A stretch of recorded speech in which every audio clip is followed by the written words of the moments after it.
Conservative government privatised the Green Investment Bank, robbing new projects of vital investment.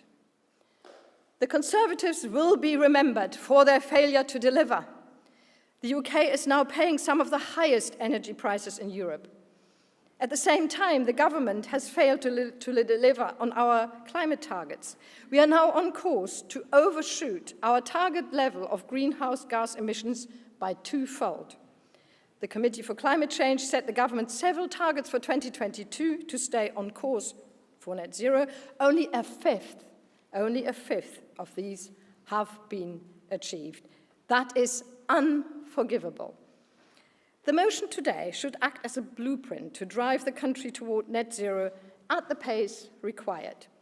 It calls for more investment in renewable energy, no restrictions on marine, solar and wind, more interconnectors to promote energy security, and an emergency program to insulate our homes, cutting bills and emissions and ending fuel poverty. The motion also calls for a proper windfall tax. It is unacceptable for companies like BP and Shell to make billions of pounds in windfall profits off the back of people struggling to pay their bills. We Liberal Democrats have been calling for a windfall tax since October 2021. After much dither and delay, this government brought in a windfall tax, but it is not fit for purpose. It contains major loopholes of tax breaks for new oil and gas exploration, flying in the face of our vital net zero targets. We would close these loopholes, raising more money for the taxpayer and putting an end to their unearned profiteering. We Liberal Democrats are calling for business support to continue for at least another 6 months. And this motion asks to continue the energy price guarantee at the current £2,500 for the average household until 2024. Now that's proper policy for making sure that people can pay their bills, but also to make sure that we continue with our climate targets. Conference, we Liberal Democrats believe in the power of local government and local decision-making. This motion calls for local authorities to be empowered to build more renewable energy and insulate our homes. This government and any future government must be held to account on what they deliver, not just what they promise. This is why we need a net zero delivery authority. It would monitor and accelerate the delivery of key net zero targets. It would create a joined-up approach to net zero within government and put an end to the siloed approach which the Committee for Climate Change has criticized the government for. A net zero delivery authority would also facilitate the devolution of powers and resources to local authorities. Liberal Democrat-run councils are leading the way, delivering net zero targets for housing, transport, waste, nature recovery, tree planting, and much more. And I commend you all. And I know that all of us here are working hard to see more Liberal Democrat councils after the May election. Conference, the Conservative government's failure to deliver on climate change and the energy crisis is costing us dearly. We need a different approach and a different government to fight the climate emergency and prevent the next energy crisis. Please support the motions and all the amendments.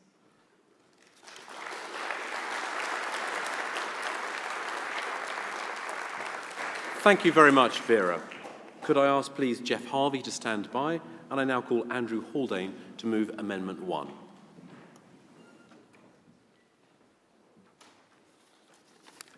Conference, by a unique stroke of good fortune in terms of geography and geology, this country is blessed with the best potential for exploiting marine energy in the world.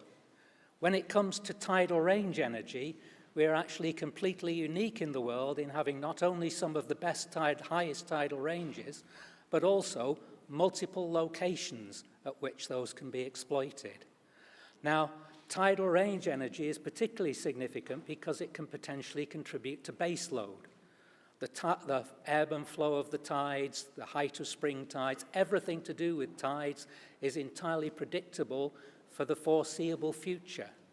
So that is one of the factors. There is also ways of smoothing out the fact of peaks and troughs in the way the tides ebb and flow, because you can have multiple locations at places where high tides fall at different times.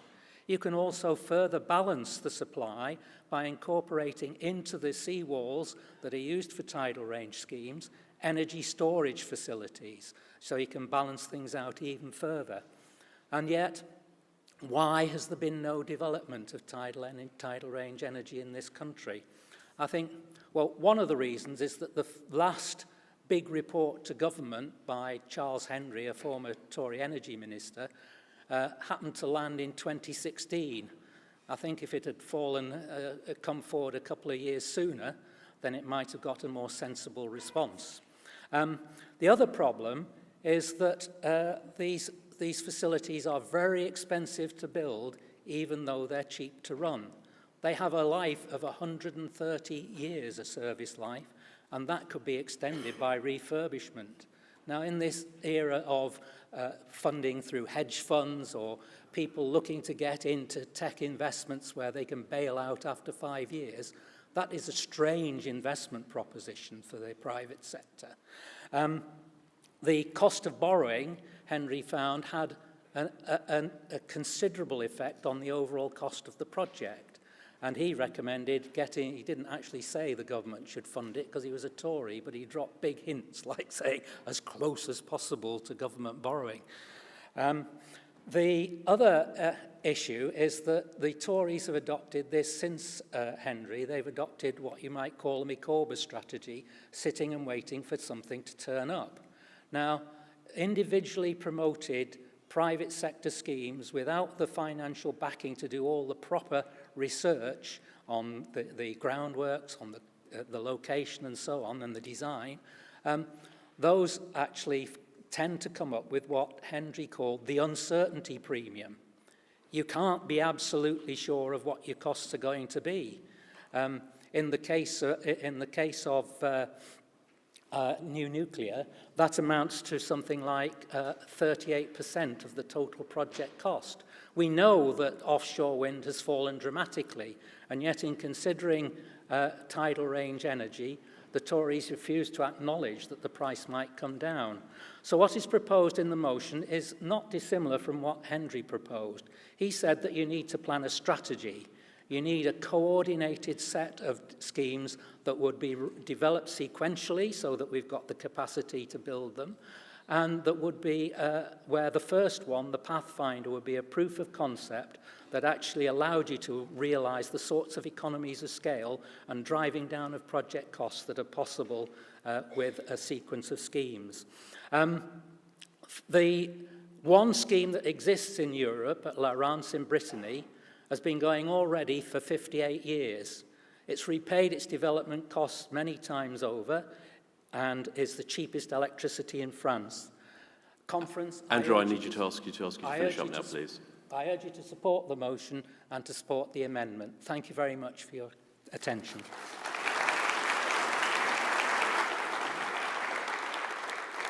Thank you very much. Could I ask Katie Hall to stand by? And I now call Jeff Harvey from South Cambridgeshire to move the second amendment.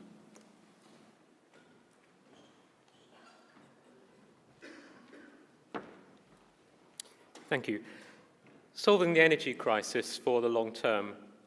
Conference, this government's botched Green Homes grant shows exactly how schemes fail unless embedded in a wider strategic framework. It's obvious that a skilled retrofit workforce cannot be created overnight, and businesses ideally need a guaranteed time horizon of 7 years or more to invest in creating and retaining that skilled workforce.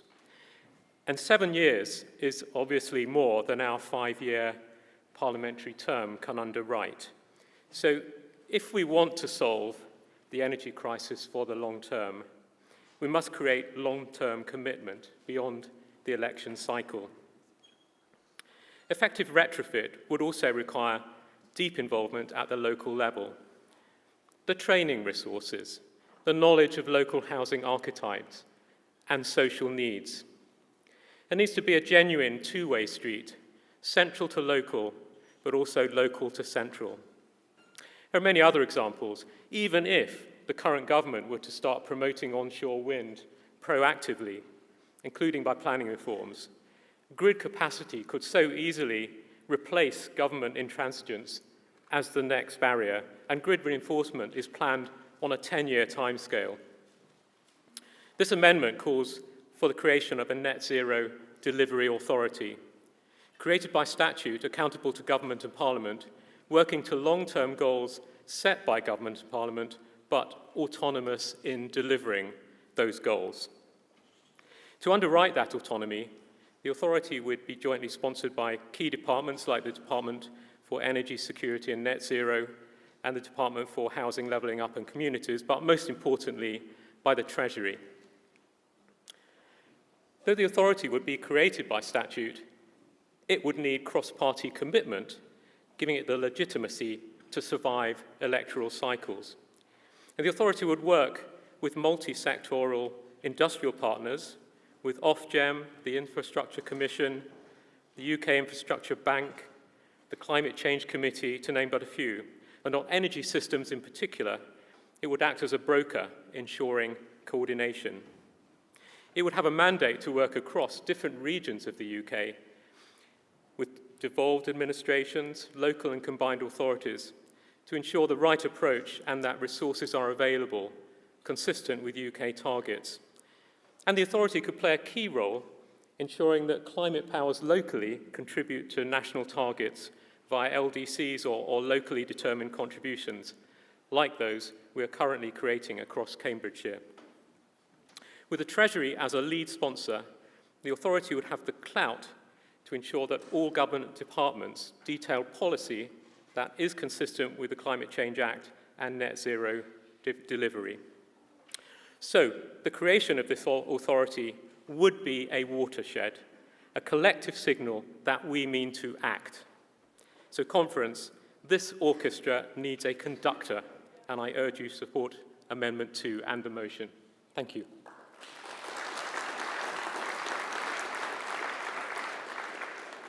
Thank you very much, Jeff. Would Rosalind Savage please stand by? And I now call Katie Hall from Bath and North East Somerset. Katie is also Vice Chair of ALDC. Conference.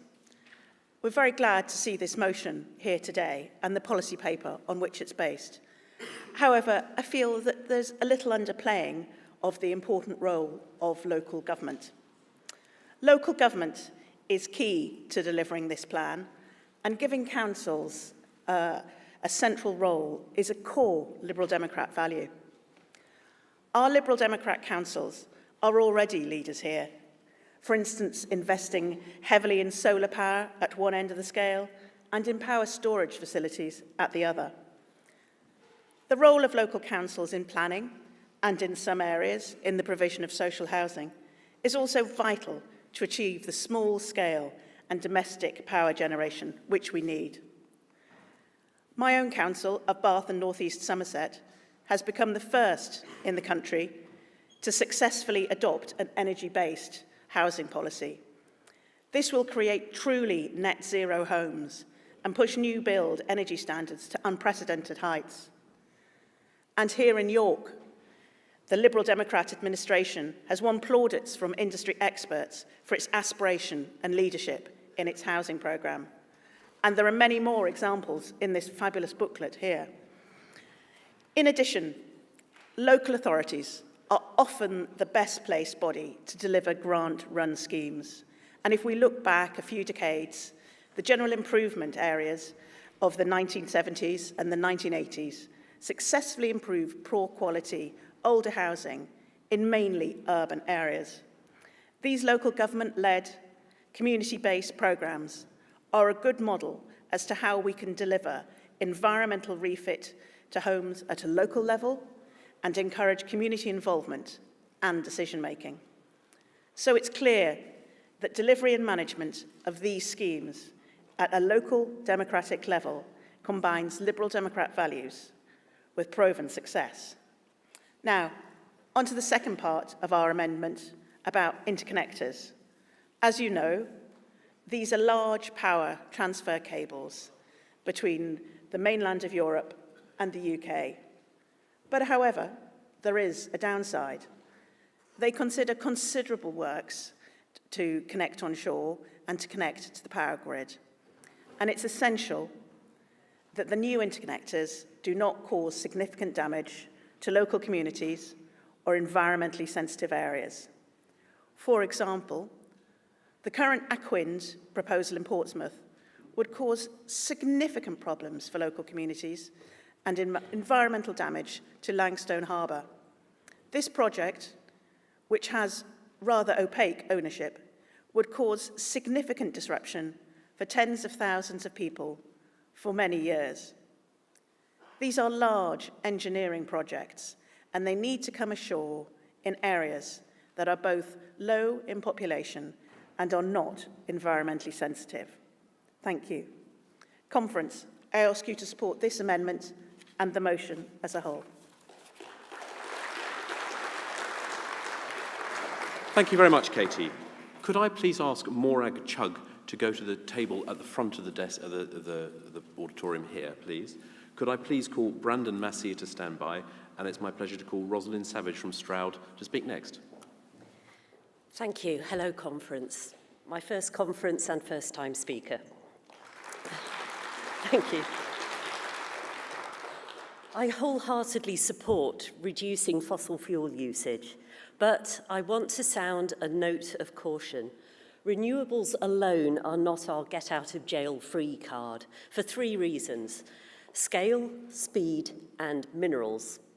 Scale, to meet our current electricity needs, not even including transport or heating, the UK would need to cover about 12% of our land area with solar panels, or install 7,000 large wind turbines, a quadrupling of the current number of wind farms. Second, speed. It has taken us 10 years and £37 billion to get from 10% of primary energy from renewables to 24%. To get to 100% net zero by 2050 is going to require a massive acceleration, with the main constraint being my third point, minerals. Renewables are not just a matter of political will. This is a major structural transition requiring the construction of wind turbines and solar panels on an unprecedented scale. These require lithium, cobalt, copper, and other minerals. We would have to ramp up the mining of these minerals by several thousand% from current capacity. And these minerals mostly come from countries in sub-Saharan Africa and South America, often mined by virtual slave labor. There is a danger that, yet again, the global north exploits the global south in order to meet our greed for resources. I am no climate change denier. I've been a committed environmental campaigner. I rowed solo across 3 oceans to raise awareness of climate change and our other ecological challenges, using my books, blogs, podcasts, and speeches. I've done a doctorate and written a book on how we can create the change that we need. So I am certainly not anti-renewables. I'm just anti-economic colonialism and implausible policies. We may have to face the inconvenient truth that we will have to modify and simplify our lifestyles. We cannot have our planet and eat it. So I do commend this motion, but with modification to take this into account. Thank you.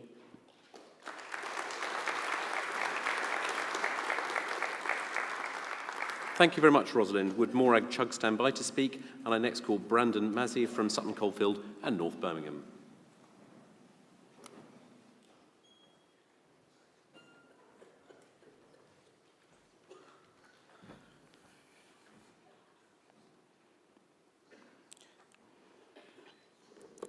Good afternoon, conference.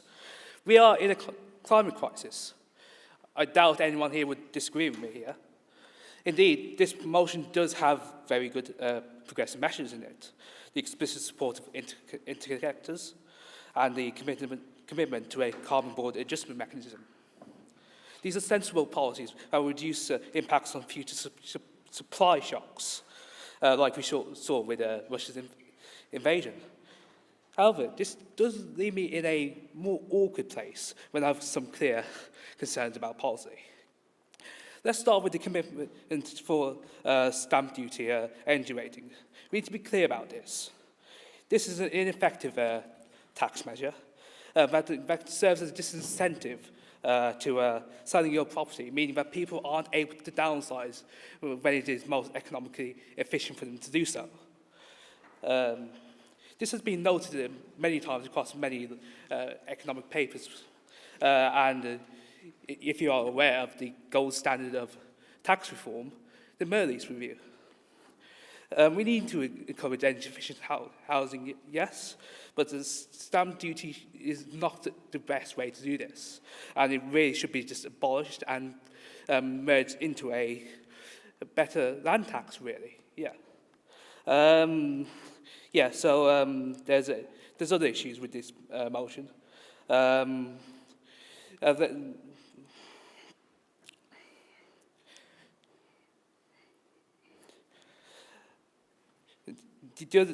issue I have is with the offsetting of spending on installation with income tax bills. This is a fine idea for corporation tax, and we are seeing that with for expenses coming in with the recent budget statement. But we have to consider whether this is actually an effective and feasible way for households to actually reduce their income tax bills, I guess. I see two problems with this. There would be low uptake because it would be a complicated way to actually reduce your income tax bill, and then and we've already seen this with policies like marriage allowance, for example. But the other issue would be that this would create uncertainty for the Exchequer with their revenues. I can't really support this part of the motion. My final opposition comes to the linking of the UK ETS with the European ETS. I understand why we would want to do this. It's a large carbon market. But at the moment, it only covers 40% of carbon emissions in Europe, and is only rising to 62% by 2030. There is a better way to tackle carbon emissions, and that is with a carbon tax. Carbon tax encompasses all carbon emissions and provides price stability for companies, leading to more investment in renewables. Brendan, thank you very much. I need to ask you to resume your seat now. Thank you very much indeed, and many congratulations on your first speech to the Liberal Democrat Conference.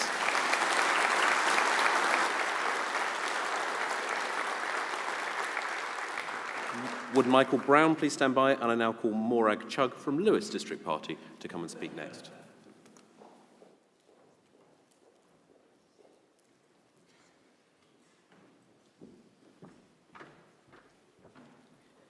Good afternoon. My name is Morag Chugg. I'm a Seaford Town Councillor running for Lewis District Council, newly approved PPC and Parliamentary spokesperson for Worthing West, and it's my first time speaking at conference. A little bit nervous. So I'm asking you to support this motion because, yes, renewable energy saves money on fuel bills. Yes, UK climate, seasons and geography makes us perfect for a switch to renewable energy. But it's also the foundation for tackling wider domestic and international issues. In terms of the economy, it offers a long-term growth and stability, as well as jobs, managing, installing and maintaining projects all along the supply chain and delivery chain. It's about stimulating employment, training, skills, knowledge and future investments, sustainable growth and protection of the environment.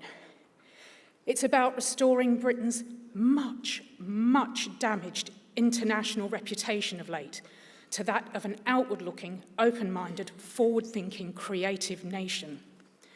It's about global security by not being dependent on other nations for fuel and energy who don't share our values. Moving away from fossil fuels dependency is also a move away from the use of plastics, particularly single-use plastics, that have caused so much trouble to the environment. It's about timing. We have a new monarch who has been a leading voice in environmental issues and renewable energies and is showing a willingness to invest Crown assets in a project. Finally, it's about building a foundation in security for a new generation in society, for a new generation of voters to build on, who, if they are still doing everything we are by the time they reach my age, it will be too late. The first party to have a working, viable, intellectually coherent climate and energy policy will be the party of the future. I believe that party is the Liberal Democrats. Please support this motion. Thank you. Thank you very much, Morag, for your first speech at conference. Could Neil Stockley please stand by? And I now call Michael Brown from Sheffield to come and speak next.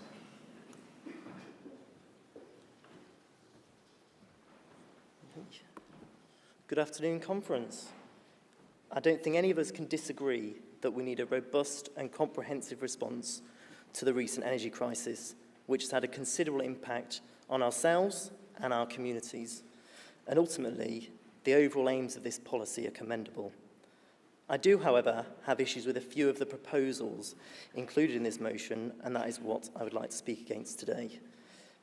Similarly to Brendan, who just spoke a few moments ago, I believe that the proposals for graduating stamp duty land tax by energy ratings will have a number of problems. Firstly, it could penalise less well-off households due to the cost of home improvements. A lot of cheaper housing, especially in places like Sheffield, are old Victorian terraced houses which are poorly insulated. In practice, this would increase the taxes paid on this type of home, whereas a multi-million-pound eco-home would pay less. Additionally, this proposal does not incentivise the new owner of that property to make improvements, as they will have already been penalised through paying stamp duty upon the purchase. Stamp duty is simply a bad tax, with many problems. It's an arbitrary tax on transactions and discourages downsizing. The Lib Dems should be encouraging a dynamic housing market, and this proposal will add further complications and potentially encourage unethical practices in energy rating assessments. We Liberal Democrats have had a long-standing history of supporting land value tax, and I'm unsure about how this proposal would reconcile with that long-standing aim. Similarly, I have issues with lines 72 to 75, whereby rental properties would only be able to be rented out if they have a rating of C and above, which I know is already government policy.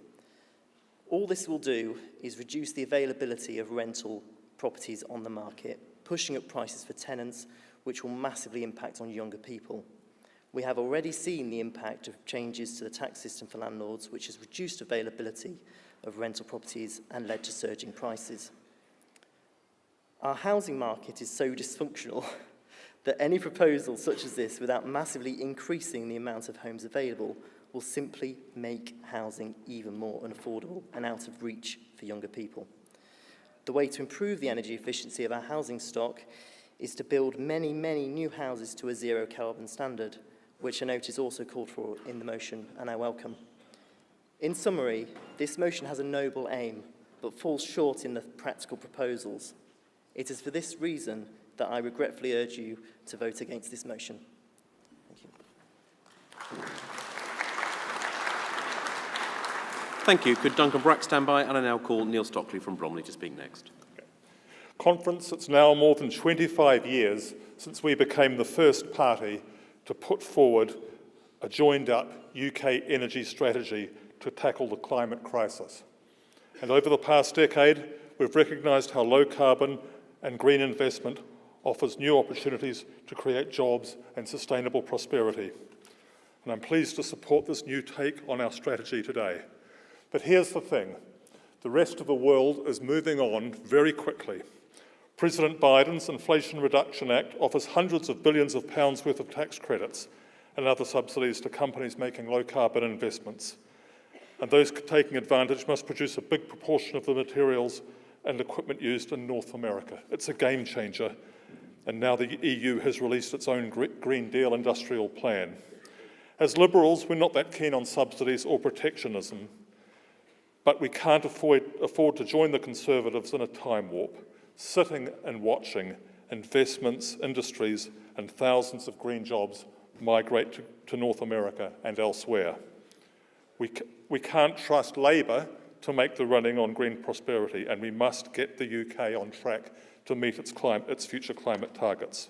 Let's find some liberal solutions, starting by being realistic about what a medium-sized economy like the UK can do.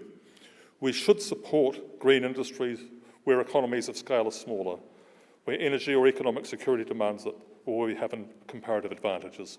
And good examples are offshore wind, other renewables like marine energy, and electric vehicles. We can do it by making sure they have access to long-term funding. Let's learn from Ed Davey's success in creating the world-leading offshore wind industry. We can speed up access to grid connections and planning. And we can go further by, for instance, having an industrial strategy for EVs and blending public and private investment in batteries. Second, we should take some lessons from President Biden's legislation, like the way it uses long-term solutions to support green growth. And I'm pleased to support Amendment 2 today, which aims to improve the long-term delivery of net zero policies all across Whitehall and the whole UK. Third, we should seize the opportunity that neither the Conservatives nor Labour will go near, work out a green trade deal with the EU and rejoin the single market for environmental goods and services. We can cut energy bills, boost energy security, and save our home for our children and our children's children. Please vote for this motion and Amendment 2. Thank you very much, Neil. And I now call Duncan Brack to summate the debate as a whole. Thank you very much, Jeremy, and thank you to everyone who spoke in this debate. It's a shame we didn't have time for more. Conference, when we've debated energy policy in recent years, it's been in the context of our climate policy goals. So the climate paper you approved in 2019 set out an ambitious plan to cut emissions fast from power generation by replacing coal and gas with renewables, especially offshore wind, and from heat in buildings through an emergency programme to insulate all Britain's homes. By following these policies, we showed how we could cut UK greenhouse gas emissions by 75% by 2030, well on the way to achieving net zero. And what the last year has demonstrated is just how vital our approach is to tackling other problems associated with energy use.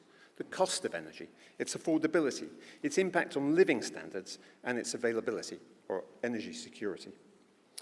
And it's also demonstrated the utter bankruptcy of Conservative energy policy. I'll just save time here and quote the reaction of James Murray, editor of Business Green, to this week's budget. For the green economy, he said, there was nothing on renewables, planning reforms, offshore wind port infrastructure, electric vehicle manufacturing, charging infrastructure, nature-based solutions, tree planting, climate resilience, green finance, domestic energy efficiency, green skills, electricity market reform, green trade deals, carbon pricing, heat pumps, flexible grids, or farming subsidy reform. It's like the opposite of what we would have done in government in the budget. And there was also, of course, confirmation in the budget for walking and cycling infrastructure to be cut by 2/3. And there's also the freezing of fuel duty, the 13th year in a row in which government policy has deliberately made private car transport cheaper than public. On top of all that, the government's dysfunctional relationship with the EU is holding Britain back, just as it is in many other areas of policy. The last section of the motion describes the framework for a stronger energy policy relationship, which is part of the FPC's work to develop policy in UK-EU relations, which you told us to do in conference 2 years ago.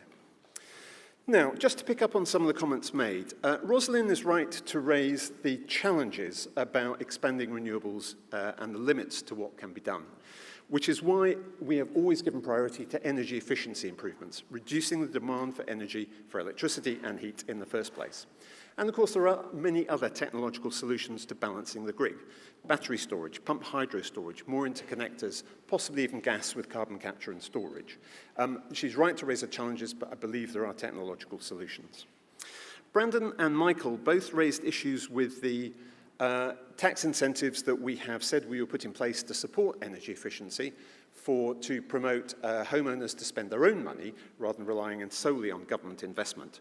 I recognise the problems with stamp duty and income tax. I mean, we went through this in detail in the carbon tax motion policy paper 18 months ago. But I think it's right to look at them again, and the FPC will do this in the context of putting the manifesto together.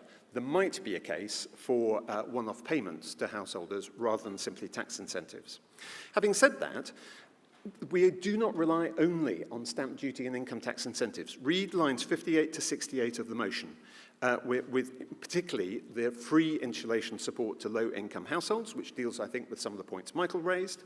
I can see no reason to exempt landlords from having to responsibility to insulate their properties. And of course, you have to look at it in the context of our housing policy and the new zero-carbon homes that we would plan to build.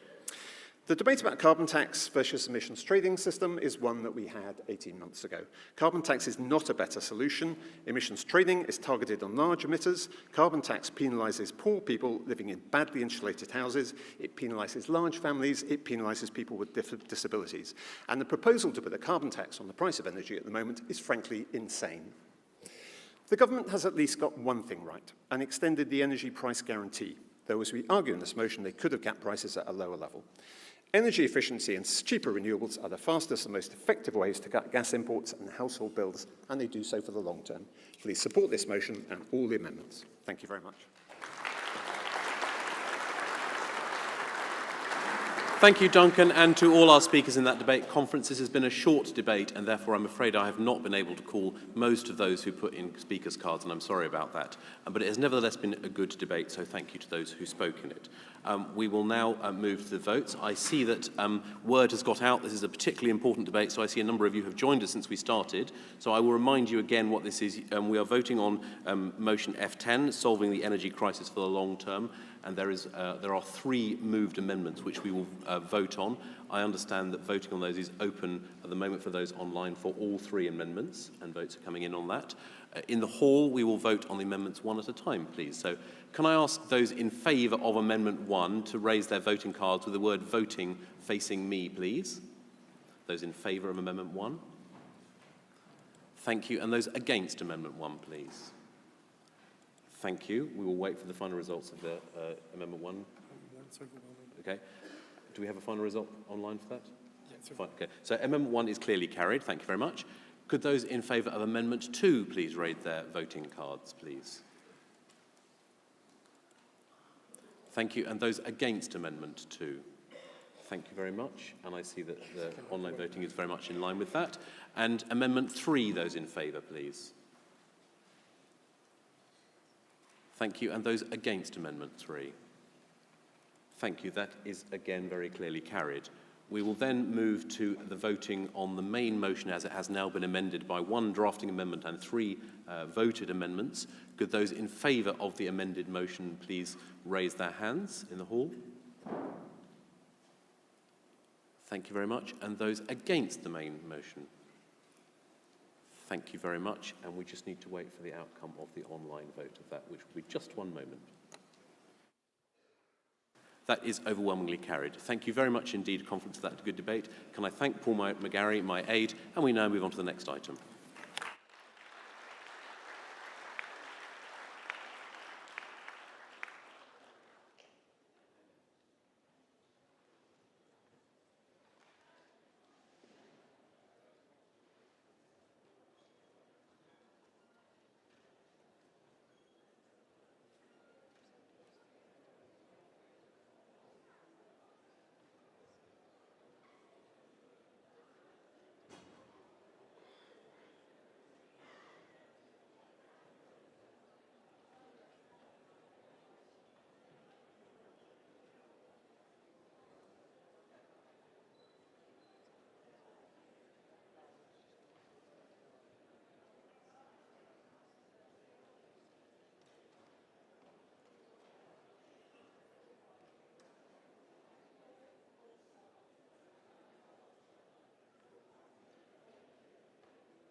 In conference, we now move to F11, which is the Leaders' Q&A, and I'm delighted to welcome our leader, Sir Ed Davey.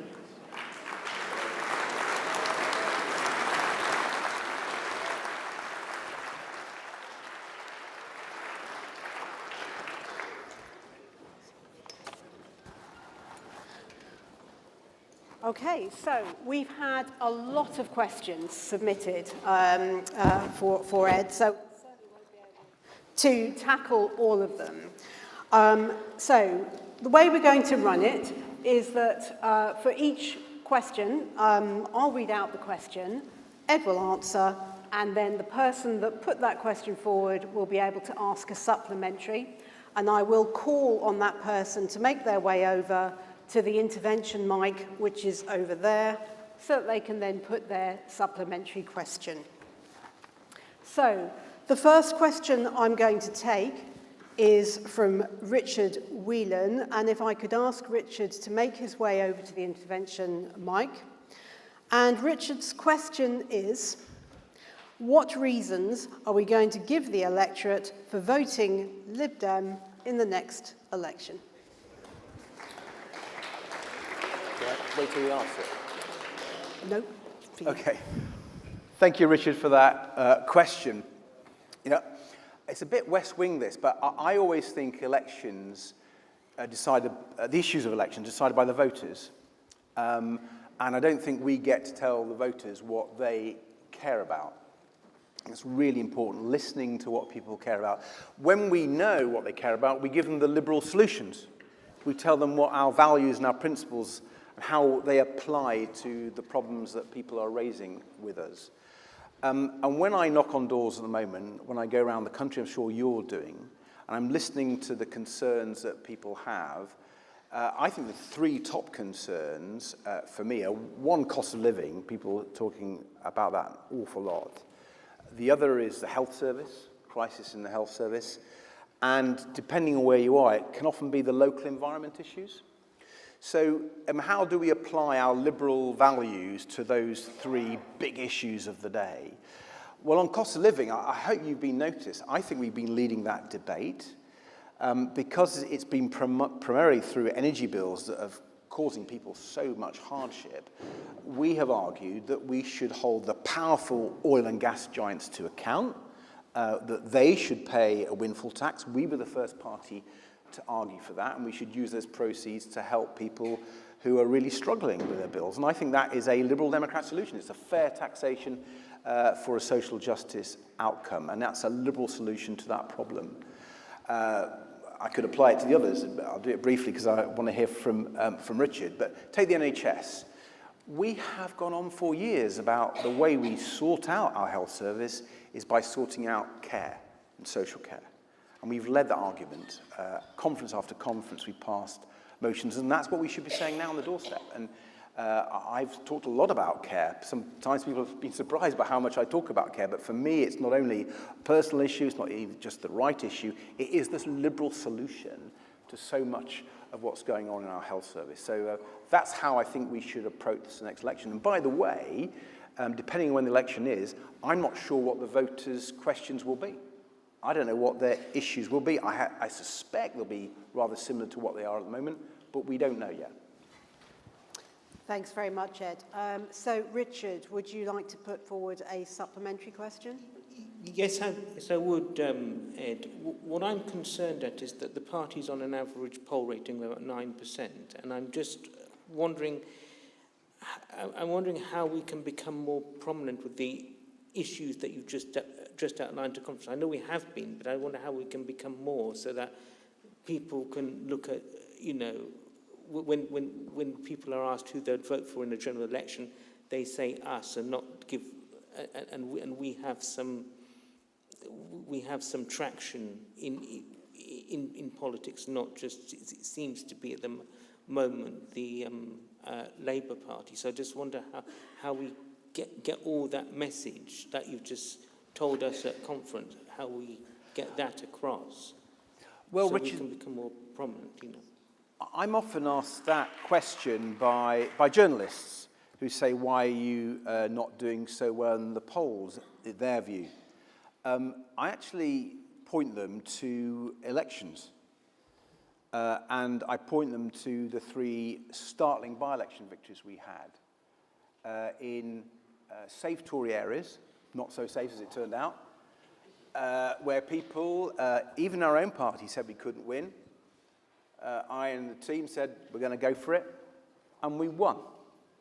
And I particularly point people to the local elections last year, which were not just in England, but in Wales and Scotland as well. And on that day, which party gained the most councillors? It was the Liberal Democrats. Completely defying the polls. Completely defying the polls. And I've got a prediction here for May this year. Although 4 years ago we won 707 seats in those and got great gains 4 years ago, I think we're going to make even more gains this time. Defying the polls again. And that's what we're doing. And part of our strategy is a bottom-up strategy. And I make no apologies for that. You know, it can be sometimes tough getting into the air war. We've had a brilliant media team. I think they're doing a fantastic job, and we're actually getting much more media coverage in recent times. But I'm not going to pretend that that is easy. It's never been easy for Liberal Democrats. What I care about, though, is winning elections and having a strategy that delivers more councillors, more MPs, defeats lots of Conservatives and Labour and SNP. And I think we're on track to do just that. And, you know, after May, let's have another conversation, Richard, because I think we'll make more gains.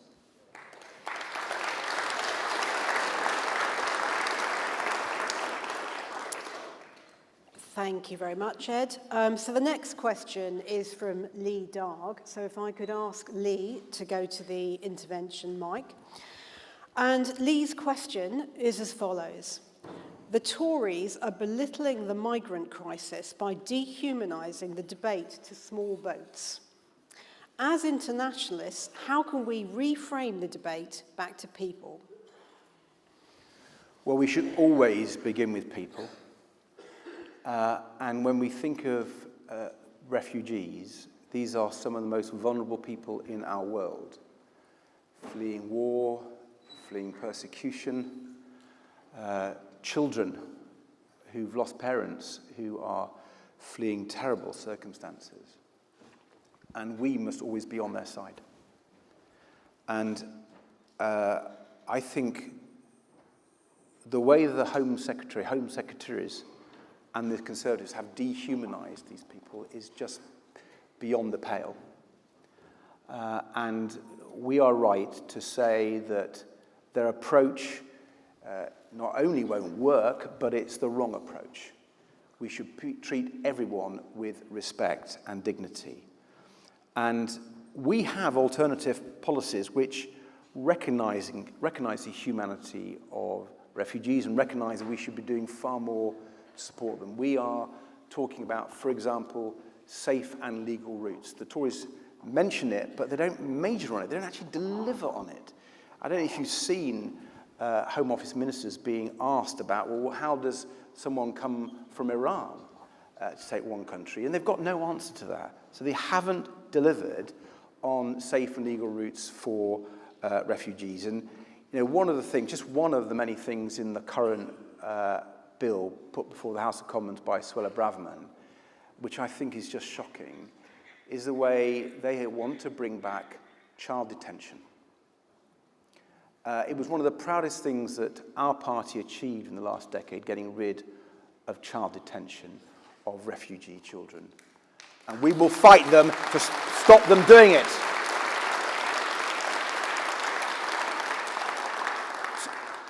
So, Lee, we must start with people, and we must start with recognising their dignity and fighting for refugees. Thank you very much, Ed. And Lee, do you have a supplementary question? Can't quite see if Lee is there. Not there? Fine. Okay. Well, thank you, Lee, for your question. Thank you very much. Right, we will now move on to the next question, and that question is from John Grout.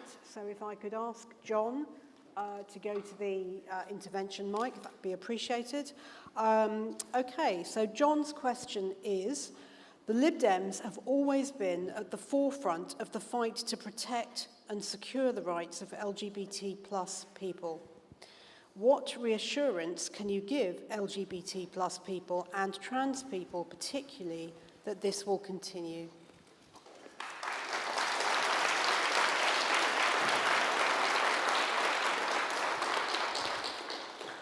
Well, John, thank you for your question, and you can hear from everyone in the hall that it's a vital question.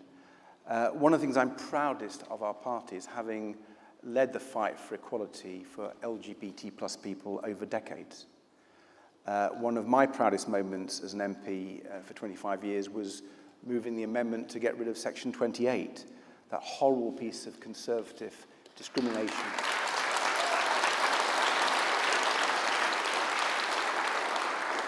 And I want to pay tribute to the party who got behind me, Evan Harris and others who helped move that amendment. I also want to pay tribute to Lynn Featherstone.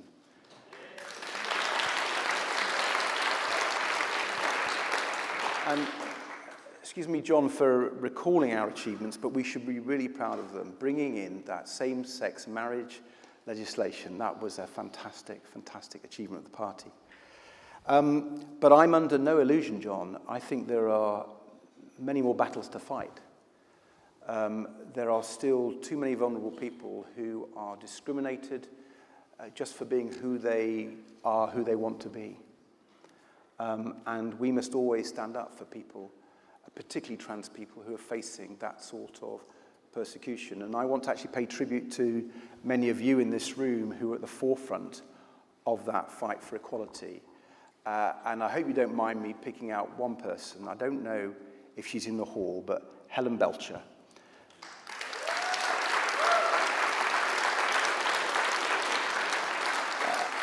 Many of you probably know that Helen was awarded the MBE for her work, and I think we should be all proud of her. So can you give her another round of applause, please?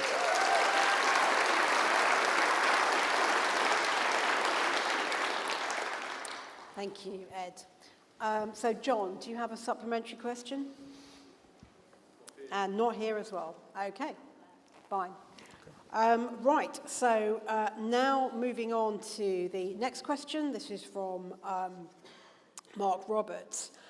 So if I could ask Mark Roberts, if you're in the hall, please to go to the intervention mic. So given the rejection of all but one application for bathing water status for rivers, what can we do to force government to clean up our waterways?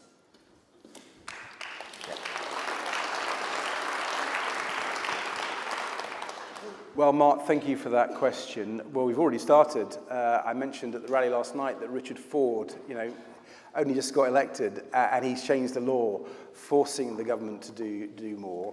But we've got a lot more to do. But if I want to roll back a little bit, because another reason why we should be so proud to be Liberal Democrats is we've put this on the agenda. We've been party campaigning about it.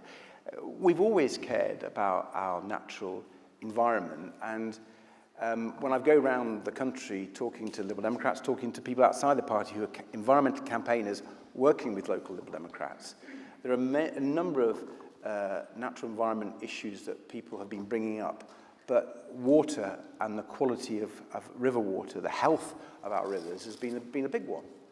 I've seen it in my own constituency where we have the River Hogsmill, fabulous chalk stream, and it really became an issue which was probably more noticeable during the Chesham and Amersham by-election when there was the River Chess and the whole chalk stream debate during that by-election. And we started talking about it. And initially, I was doing these photo ops with my wellies in rivers. I've done more photo ops with green wellies on in rivers in the last 2 years than the rest of my life. And people initially thought, what's he doing? They thought it was a bit weird. The papers would come along, they'd take their photographs. And you know what? Today, there are 5 national newspapers campaigning against sewage pollution of our rivers, and we led that campaign. And I'm so proud of that.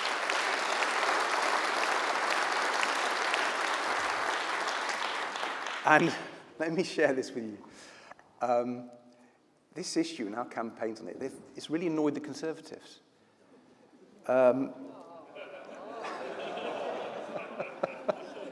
You know, I've been in parliamentary debates for a long time now, and I can tell you, I honestly haven't seen an issue that's annoyed them more. And it's not the issue they're not worried about sewage, they're worried about our campaigns against them on sewage. We're forcing the agenda, we're annoying them, and long may that continue.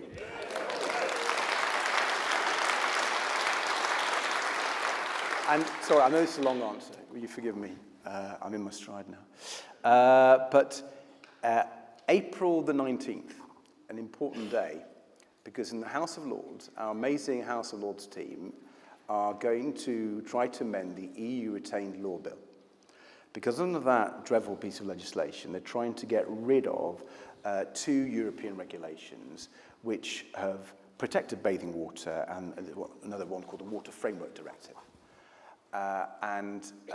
Baroness Parliamentary and Blakewell, I think that's right, I've got the right people, have tabled amendments in the House of Lords to keep those European regulations as part of our national law.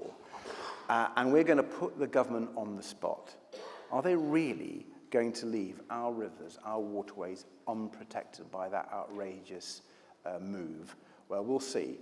And I'm very confident that Liberal Democrats in the House of Lords, who sometimes manage to get more wins than we do in the Commons, let's be clear, can really put the government on the back foot. And I wanted to bring that to your attention because you'll know April the 19th is quite close to polling day.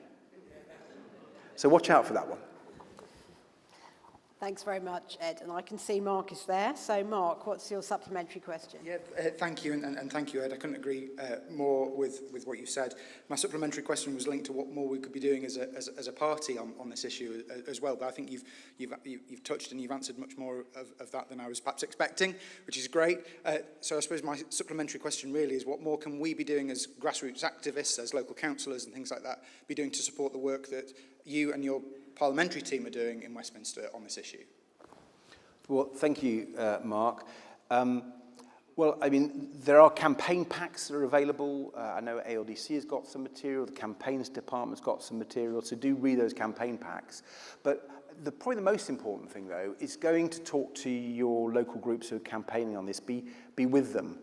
You know, one of the reasons I'm a Liberal Democrat, and one of the things I love about our party is community politics. And being there shoulder to shoulder with people who aren't in our party but are campaigning for things in our communities. And we're at our best when we're working with people outside our party campaigning for issues that the wider community care about. And I have been really, really struck by the huge number of people who feel passionately about this, rightly so. But, you know, there's some issues that we care passionately about as Liberal Democrats, which we can't get others to be as passionate about. This is one. This is one. So, Mark, you know, go out there, find those campaign groups, be with them, work with them, test the water quality in your local river, and really make a whole nuisance of yourself. You know, writing to your Tory MP, asking why your Tory MP voted to allow the water companies to continue to pump their filthy sewage into these rivers.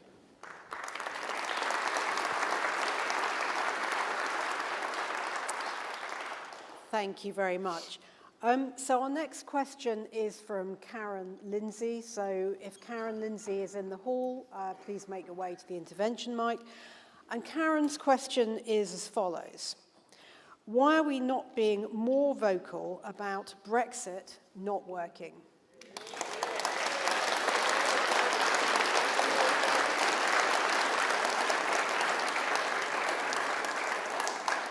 Well, Karen, thank you for your question. I think it is our party's serious responsibility to champion cooperation across Europe. We've done that in the past. We must continue to do it. And those of you who attended the spring conference last year, online, regrettably, but we passed a fantastic party policy. The party had worked for a year on it. And it was really well considered. It consulted across the party, it consulted outside the party, it consulted European colleagues. And the way we are proposing that build back, those blocks of how we build our relationships with our European friends and neighbours, I think is the way forward. And I'm really proud of that policy. And we need to make the positive case for Europe in our campaigning. And I talked about in the early question about how we're campaigning on the economy, how we're campaigning on health, how we're campaigning on the environment. And if you listen to Sarah Olney when she's giving her economic points in the House of Commons earlier today, she talks about the importance of those trade links, rebuilding those trade links with Europe. When you listen to Daisy talking about the problems in our health service, you'll hear her talking about the problems of staff shortages. You'll hear her talking about the need to improve research, all related to cooperation with our European partners. And if you listen to Tim, he makes the case, the strong case, for our environmental issues requiring that international dimension, particularly with our European neighbours. So we need to keep making that case, and we will do. Thank you very much. And I don't think Karen's here, so we're going to move to the next question. And this is from Shiva Knight. And if Shiva is in the hall again, please go to the intervention mic. And Shiva's question is about Iran, specifically, do we support the Women Life Freedom movement in Iran? If so, how, and what more can we do? Well, thank you, Shiva. This is a really vital question. We absolutely do. And Layla and the team have been doing a great job in the House of Commons. You may not have seen it all, but they've engaged with the movement, engaged with the issues. So some of you may well know this, but some of their demands have been that Iran is removed from the UN Commission on the status for women. We've led the campaign for that with them. We've worked on that. The other issue has been when Masala Amini was so tragically murdered, we were the first party to call for sanctions against the Iranian regime as the campaign developed. And we've been the one party, I think, certainly led it, calling for a refugee scheme to help Iranian women who are being persecuted by the regime in their recent crackdown. And that's, by the way, I mentioned it earlier in my remarks on small boats, is one of the reasons why it's so scandalous that the government have done absolutely nothing on safe and legal routes. So we've been campaigning on that, and we should continue. And I hope Shiva is in the room, because I'd like to ask her, oh, you are. I'd like to ask you what more we can do. So I was asking, I'm a British Iranian woman, and I'm enjoying the freedoms I have here, but I grew up in Iran. I live that life. And I feel helpless. I don't know what I can do from here. I'm not safe to go there. So I need to do something from here. So I was looking for inspiration from you or anyone else. I don't know.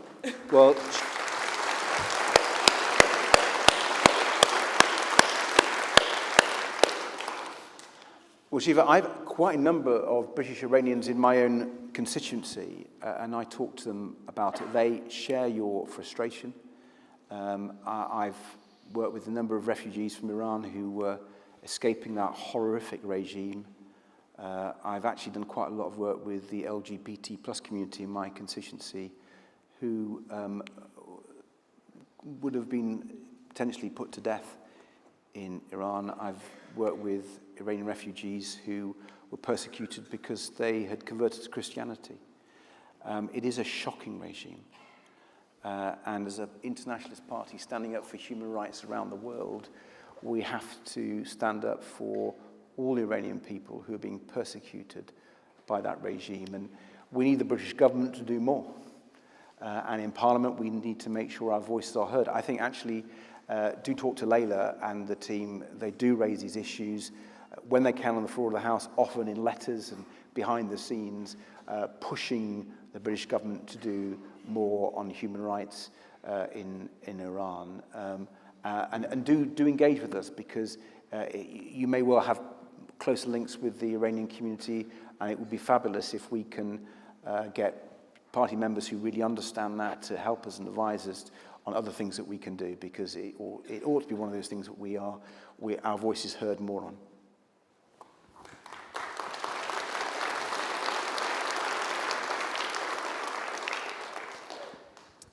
Thank you very much, Ed, on that. Our next question is from Sean Bennett. Sean, again, please come to the intervention mic if you're in the hall. And Sean's question is as follows. How are we working to combat Labour in places where the Tories are weak or absent?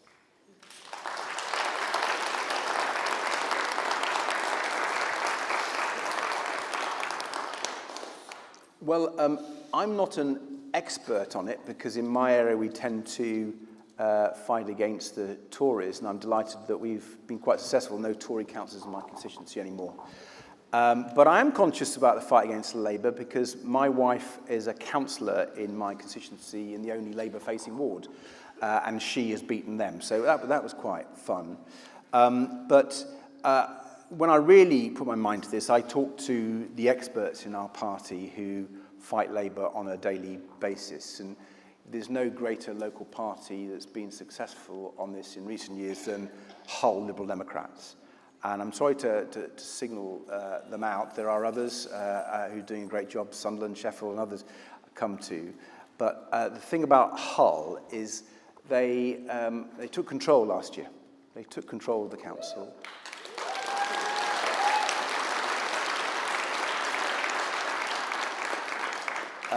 They reinstated a crime prevention fund that the Labour Party had got rid of. They've increased that crime prevention fund. Labour had been in power for 11 years, and rather than doing that sort of community activity, they spent time worrying about special gates, the town hall, to keep people out.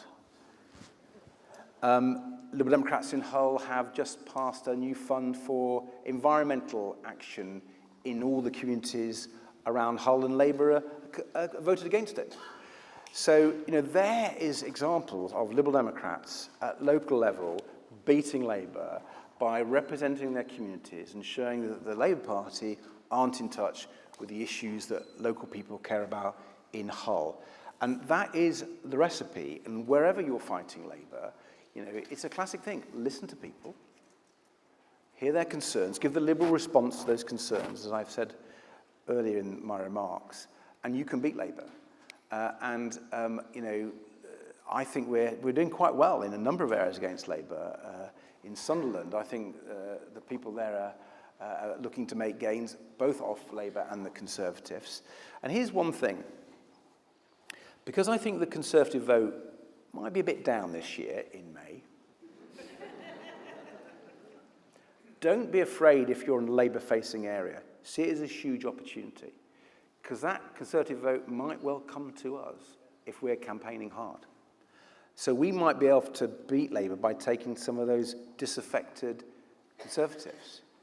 And whether you can beat Labour in your ward you're fighting this time round, we'll see. But if you can go from third to a great second, you can beat them the next time. All power to your elbow. I know ALDC are providing lots of great stuff. And if you haven't joined ALDC, why not? Go and join ALDC. I'm a member of ALDC, and they can help you in your council fights, whether you're fighting the Tories, SNP, Plaid, Greens, or Labour.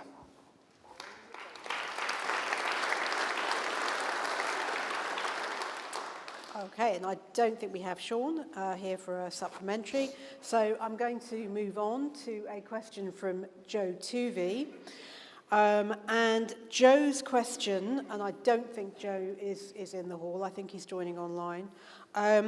Joe's question is, FPDC's report to conference refers to the need to portray Ed as centrist dad. Do you see yourself as centrist dad, Ed? And is that how you want the electorate to see you?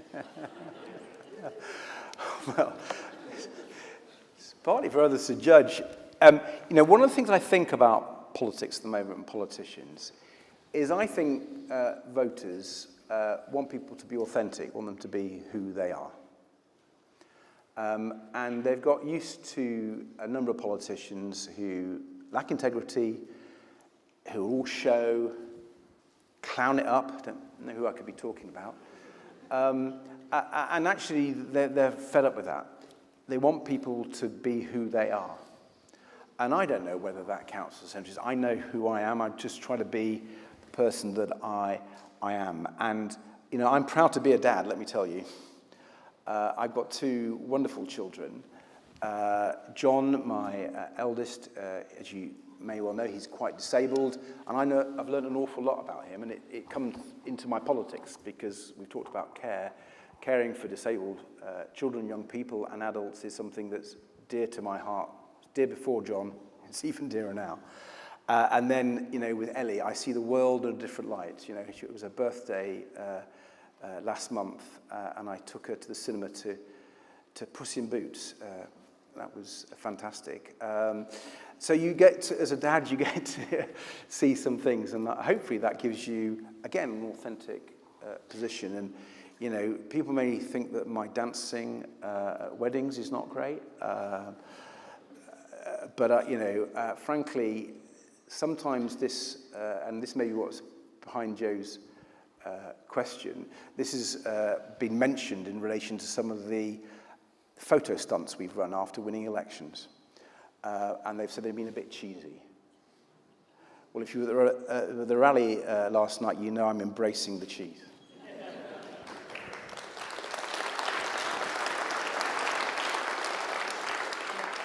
Particularly the blue cheese, I think, indeed.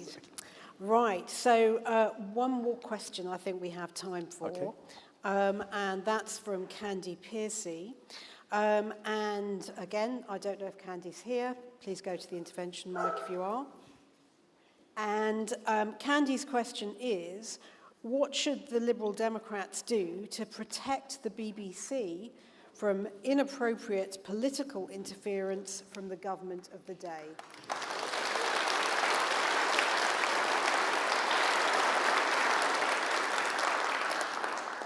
Well, Candy, thank you very much for that question. One of the reasons I'm so proud to be a Liberal Democrat is we want to reform politics and change the way it's done. And that sometimes means reform, electoral reform, devolving power, democratic House of Lords. Sometimes it means protecting some of the precious institutions of our democracy. And the independence of the BBC comes very high on that list. And the Conservatives' attempt to bully the BBC, to infiltrate the BBC, I think has been one of the more shocking trends of the last decade or more. And yeah, the Gary Lineker episode brought that to the forefront perhaps for people, but it was happening before then, long before then. And it's one of the reasons why, as a result of all the publicity around Gary Lineker, we called for the BBC chairman, Richard Sharp, to resign.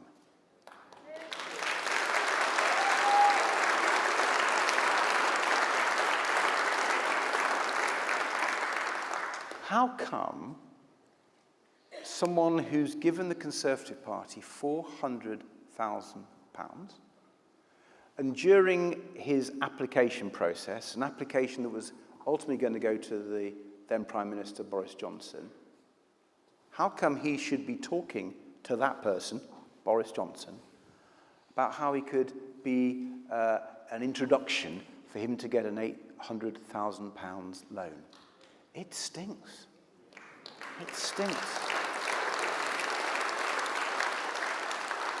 Now, there are two inquiries underway, a KC inquiry, an internal BBC inquiry. Normally, I think we should wait for inquiries to conclude, but not in this case. He should never have been appointed in the way he was, and I think the latest episodes of Gary Lineker and others show that he should go. He has to go to restore the public's trust and confidence in the BBC.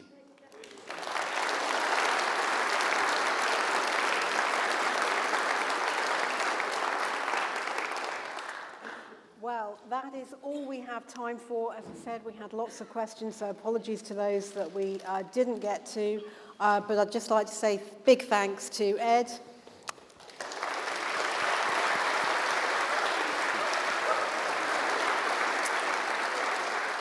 And thank you to my aides, Jenny Rigg and Sam Barrett in the hall. And I'll now be handing over to Councillor John Ball, who will be chairing the next section.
Conference. We're going to be starting this next debate shortly, so please take your seats if you want to be in here for this one, or leave if you won't. I'll be starting in a few moments.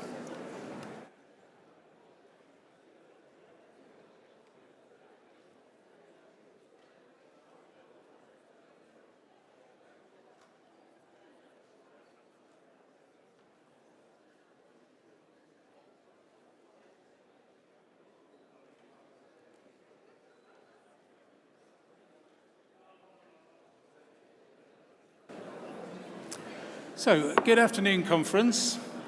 And as I say, if you can be quiet, please, because we are starting now. Welcome to F12, policy debate on the Fairer Society policy paper. The motion starts on page 88 of the printed agenda. There are two amendments to this motion, which are printed on page 12 of Conference Daily or page 17 of Conference Extra. And all this information is also available on the conference app and online via the agenda link on the Conference Live page. There will be, as well as the two amendments, there will also be votes between the three options in the motion. Now, there was going to be an opportunity for interventions, but similarly to this morning's debate, I only had two intervention cards, one of whom also put in a speaker's card, so I won't be taking the interventions. I've received far more cards than I've got time to call, so I urge all speakers to keep to time so that we can fit more in. Will Ellen Nicholson please stand by?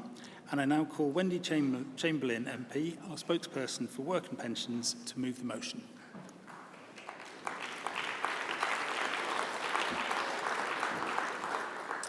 Good afternoon, conference. Twice in one day that I've stood up here today. It's a pleasure to be here.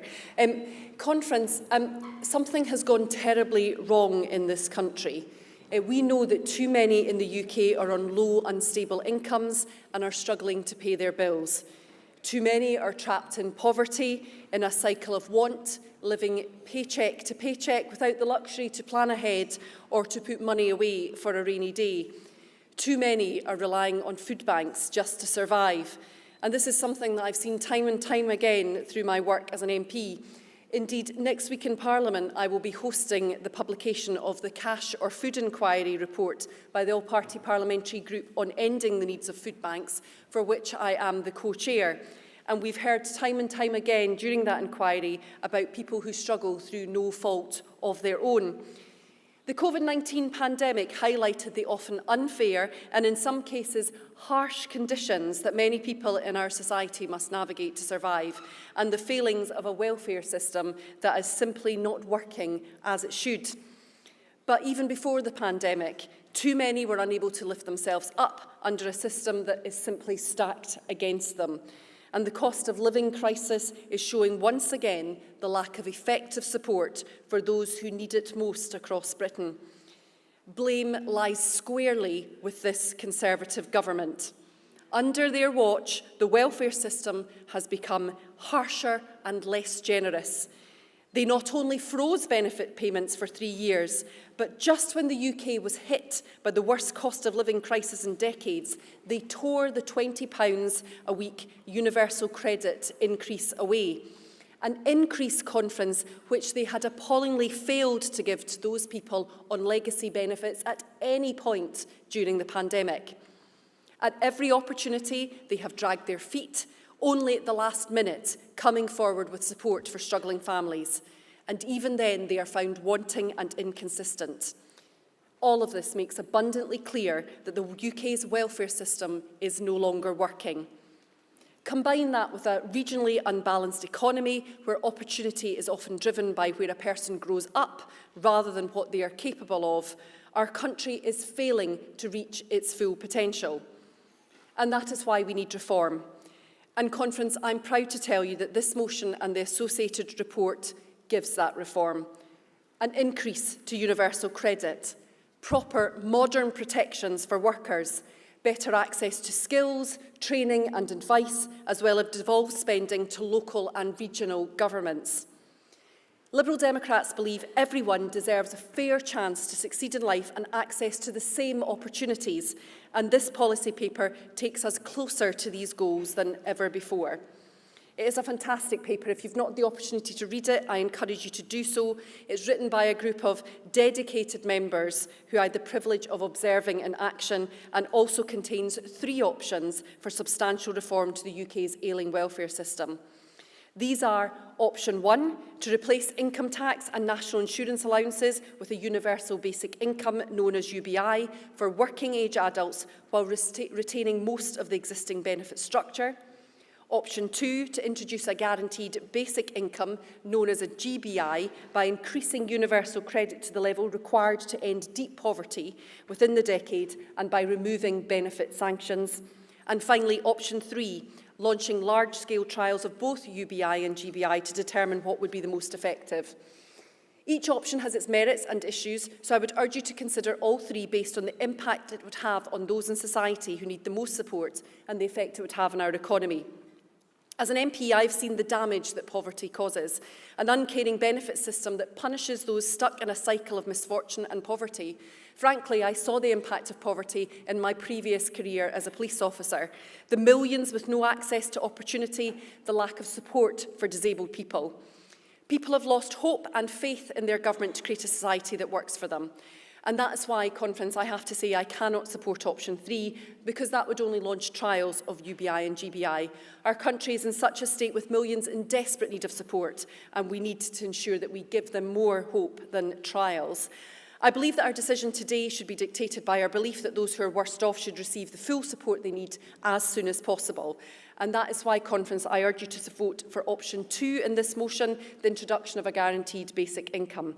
It is the only option that will drastically increase support to those who need assistance, whilst also ending the stress of wondering where the next paycheck will come from. It may not be universal, but it would tackle poverty in a targeted way and at the fraction of the cost of a UBI. Now, I supported the UBI motion when we debated it at our conference in 2020. We were facing a once-in-a-lifetime catastrophe event in the form of the pandemic, and drastic action was needed. But like many of our members who worked on this paper and that I've engaged with since, I have gone on a journey. As we've worked through the detail and done our analysis, it has become clear that if our goal is to tackle poverty in practice, not just in theory, then GBI is objectively the better policy. It's simple. Under the UBI policy in this paper, far more money would be funneled to those that are already some of the wealthiest in our society than would be under GBI. To give a very brief illustration, someone on universal credit benefits earning £10,000 per year would only be £7.12 per week better off on UBI, whereas someone on over £125,000 a year would receive an additional £48.35 per week, well over 6 times more. This is not only unfair, but would be politically unpalatable to the general public. It would become a stick for the Conservatives to beat us with in the next election and the locals this May. The UBI policy would cost between 30 and 40 billion a year, equivalent to £1,300 a year per household, with large sums going to those who do not need it. This would require large tax rises at a time when people in the UK are struggling, and consequently many members of the public would find it hard to support, no matter the intention. For the same cost as UBI, GBI could lead to a 50% greater reduction in poverty, achieving our aim of ending deep poverty far sooner. I'm sure no one here would disagree with me when I say that everyone should have the resources and opportunities to lead a fulfilling life. GBI is the best way to achieve this in the current climate. It would send a message that we care about those who need support and that we have a credible plan to make it happen. I've mentioned the APPG for ending the need for food banks earlier.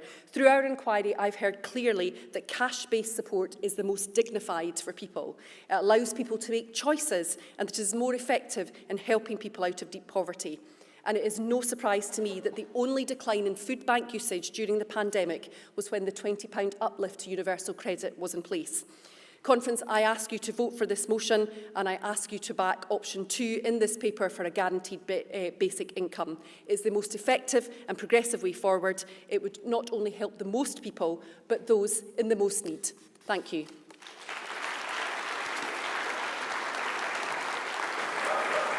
Thank you, Wendy.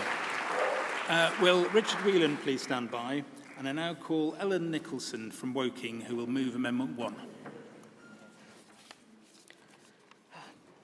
Thank you, Conference. I'd like to move the amendment to include the following lines after 107 to 112 on behalf of the Association of the Liberal Democrat Trade Unionists. Protecting the right to withdraw your labour, the right to strike, whether that right is exercised individually or collectively. This motion goes so far, but it doesn't include this point, and that's hence the point of the amendment. Arguably, it was the Liberals who secured the right to withdraw labour, along with the right to assemble, the right to organise and the right to demonstrate. We must defend these rights. Back in 1906, the Liberal government, led by the Prime Minister Henry Campbell Bannerman, introduced the Trade Disputes Act. And moving forwards with industrial unrest even, under Thatcher, in the 1970s and the 1980s, the Employment Rights Act of 1980, trade dispute was redefined, statutory liberties were introduced. And now we see in Parliament, currently progressing through, the latest proposal to modify strike action in the form of the Strikes Minimum Services Bill, which is being debated to reduce strike action. Striking, overtime bans and working to rule are individual or collective forms of action that can arise from workplace disputes. Arguably, these actions are of fundamental importance. The temporary halt of work can help be a way of supporting workers' rights. These disputes often occur because employers are unwilling to negotiate with employees about their working terms and conditions. To restrict the right to strike creates a situation where the worker has little power to withdraw their labour, and it leads to inequalities in the bargaining power between an employer and an employee. We've seen lately a variety of industrial action taking place across the country. There's a lot of unhappy employees out there with their working conditions. In moving this amendment, it's worth saying that I am a member of a trade union and someone who recently did vote to strike and has joined a picket line. I can only speak from my personal experience. I'm a registered nurse. I'm a member of the Royal College of Nursing, both a professional body and a trade union. And as a profession, we're not known for our militancy. But last year saw an unprecedented vote, the first in our 106-year history across all 4 nations, to take strike action. And it wasn't just around pay, it was around safe staffing, it was around terms and conditions, and so many other issues we felt unlistened to by the government. Those accolades by government heaped on healthcare during the pandemic soon turned that clap to a slap, as they failed to listen to our long-standing concerns. Government has always said the door is apparently open, but they failed to negotiate until strike action was underway. At the start of the strike action, we derogated certain services. It was only when we actually called for an all-out strike action that government suddenly found their door really was open and actually negotiations happened. I fully support the motion, but I ask that the specific amendment would also be supported too, that we continue to signal our commitment as Liberal Democrats to create the framework for a fairer society the UK so desperately needs. Thank you.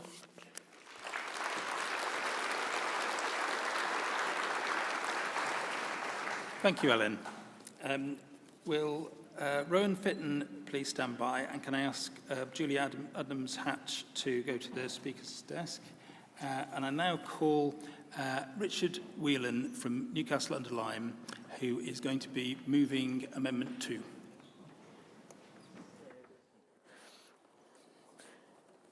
I would like to move this amendment regarding the Disability Employment Charter.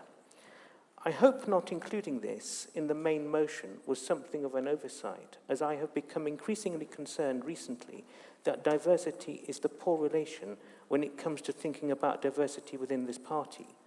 Nevertheless, I'm pleased that this amendment was accepted for debate because the Disability Employment Charter is an important contribution to how disabled people can be treated more equally by society as a whole. The Disability Employment Charter is an important document because it emphasises the increased support disabled people should receive to get into employment in the first place, as well as the increased support they will need when they are there. And while many of its provisions are welcome, not least that of increasing the number of employment programmes disabled people have access to, it can only ever be seen as a first step and the basis for future negotiations. That is because the Charter itself only deals with work-related matters. It doesn't deal with how this interacts with other aspects of a disabled person's life, such as getting up in the morning, getting to work, getting home at the end of the working day, and the help they will need away from work at evenings and weekends. What are we saying? That there should be 2 sets of personal assistance funded under 2 sets of funding streams for both home and work. That is all very well, but this attempt to compartmentalise home life and work would run into potential difficulties the moment a disabled person takes annual leave and needs to ask for direct payments to cover the period when they are away from work. What would be wrong with a single personal assistant payment to employ a single set of personal assistants to assist a disabled person in all settings and in all circumstances? We don't just need help in the home, you know. Supporting disabled people to live a truly independent life is something that needs further work on, and I urge the Federal Policy Committee to set up a policy working group to that effect, with the intent on reporting back with a substantive motion by our spring conference this time next year. In the meantime, let us back this amendment as a signal of intent that we mean business when it comes to supporting disabled people in the workplace. I beg to move.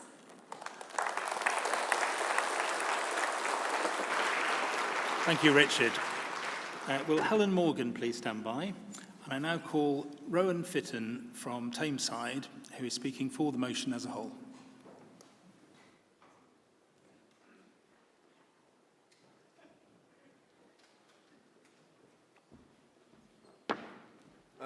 Conference, thank you very much for inviting me to speak for the first time at conference. When I first saw this motion on the briefing papers for this conference, I was excited. I was being overjoyed. For UBI is something that I've followed quite closely for many years. I see it in many ways as being the ultimate culmination of William Beveridge's imaginations for the welfare state and our ambitions to solve the 5 great evils of society, to fully liberate every single individual and ensure that their labour is done through passion and through freedom as a choice of their own. Therefore, I hope you won't be surprised if I come to this stage and say that respectfully I disagree with Wendy and I would urge everybody to support option 1. There are specific reasons why, not only due to the fact that we do not need any more trials for UBI. There have been many trials of various sizes that have proved conclusively that all of the concerns around disadvantaging labour and disencouraging labour do not hold true, that people still want to work, people still enjoy work. So we do not need more trials. We know that UBI works. In terms of as to why a guaranteed basic income would not serve the function, basing it on universal credit, for me, does not go far enough, because universal credit is a system that is not trusted. It is poorly implemented. It has many problems. There are people who do not receive what they are entitled to because they do not know the paperwork that they need to fill out and do not have access to the funds that they are entitled to. Moreover, I think universal basic income and UBI itself has a role to support some of the most vulnerable in society. Wendy mentioned quite admirably, I think, the ambition of addressing the evils of COVID and the problems of COVID. And one of the biggest problems has been the epidemic and the pandemic of violence against women and girls.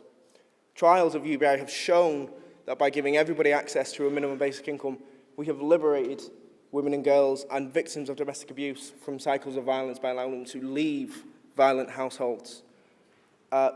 Communities in Southeast Asia, when UBI first set up, every single woman in the village was veiled. When they returned, a vast majority of women were unveiled.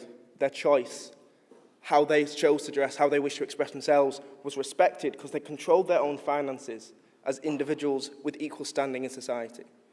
So I think this tells us, conference, that not only does UBI allow us to implement the ambitions of our forebears and our founders, but it also allows us to maximise the liberty and freedom of every single individual and the most vulnerable in society, to allow them to make their own choices and to be able to achieve their own potential in the way that they choose.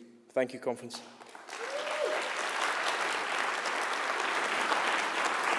Thank you, Rowan, for your first-time speech. Will Ollie Craven please stand by? And I now call Helen Morgan MP, who is also going to be speaking for the motion as a whole.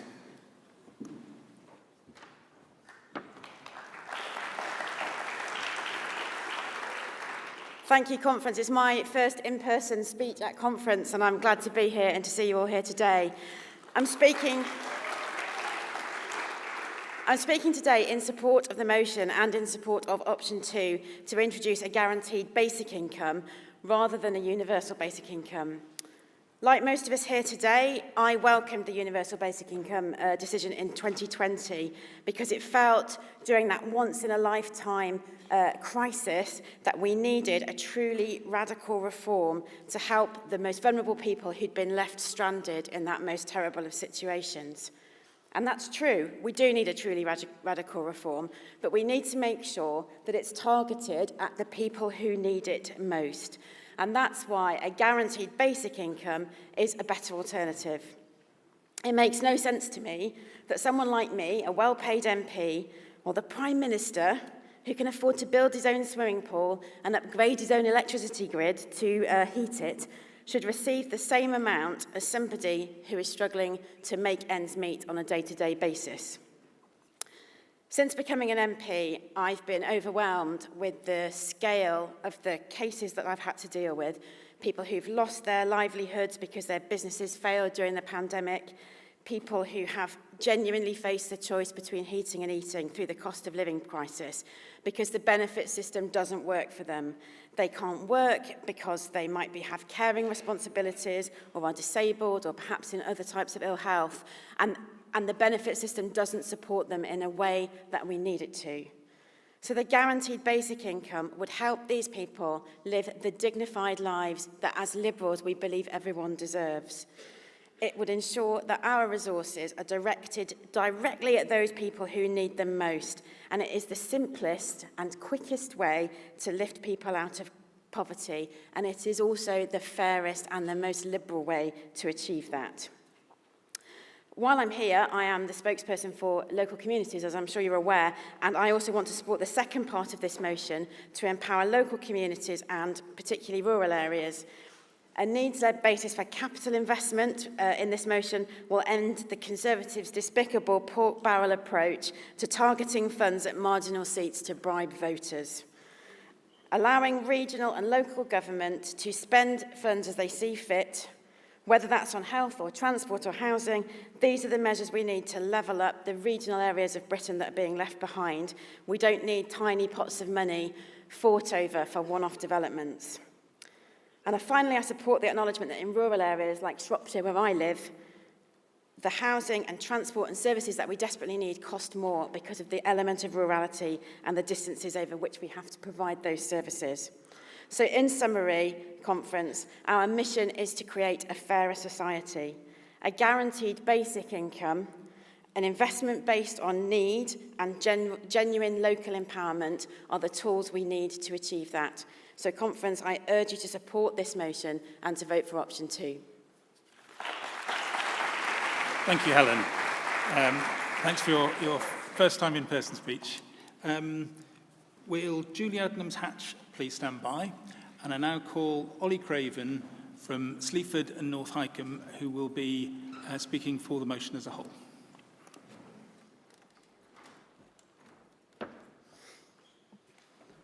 Good afternoon, conference. It is nice to be speaking to you, for once it seems, about something I am deeply, passionately in favour of. I was part of the group that drafted this paper and motion, and I commend it to you. I'd like to speak particularly about the sections on which I focus my work. The first of those was the workers' rights section. This paper commits the Liberal Democrats to the strongest pro-workers policy of any major party and draws significantly from the requests of the Trade Union Congress from the last general election. I accept that the first amendment on strikes is an important addition to the motion, and I hope they will understand that this motion and paper were written many months ago before there was such a massive issue. The second area I worked on was on option 1, backing a universal basic income. Universal basic income is already party policy, and it is still needed now as much as it ever was. A previous speaker has already spoken very powerfully on a number of benefits of UBI, so I would instead like to issue a factual correction. Helen and Wendy mentioned how UBI would give as much to the rich as it would to the poor, and on the face of it, that may seem to be true. But I would tell you now that the motion as written would make absolutely no difference to their income, because it is essentially moving their income tax personal allowance and their national insurance allowances to a UBI. They will see no difference. The people who will see a real difference are those people who are scraping by below the personal allowance thresholds, who may not always have access to universal credit. They are people like friends of mine, studying at university, working to scrape by with their mediocre, pitiful loan and a minimum wage job in the face of massive, ever-increasing rents and living costs. We should be supporting them to focus on their studies and not on a horrible job just to scrape by. And they are not the only people that will benefit. Of course, anybody that needs support for their income will be getting it.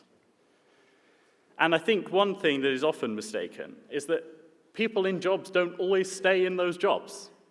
Things change in the economy, and it is vital that our system supports people going through those changes and allows them to continue to have a good standard of living regardless of their circumstances. I absolutely urge you to back option 1, as it is a continuation of party policy, and I hope you will join me in voting for it. Thank you. Thank you, Ollie. Will Richard Flowers please stand by?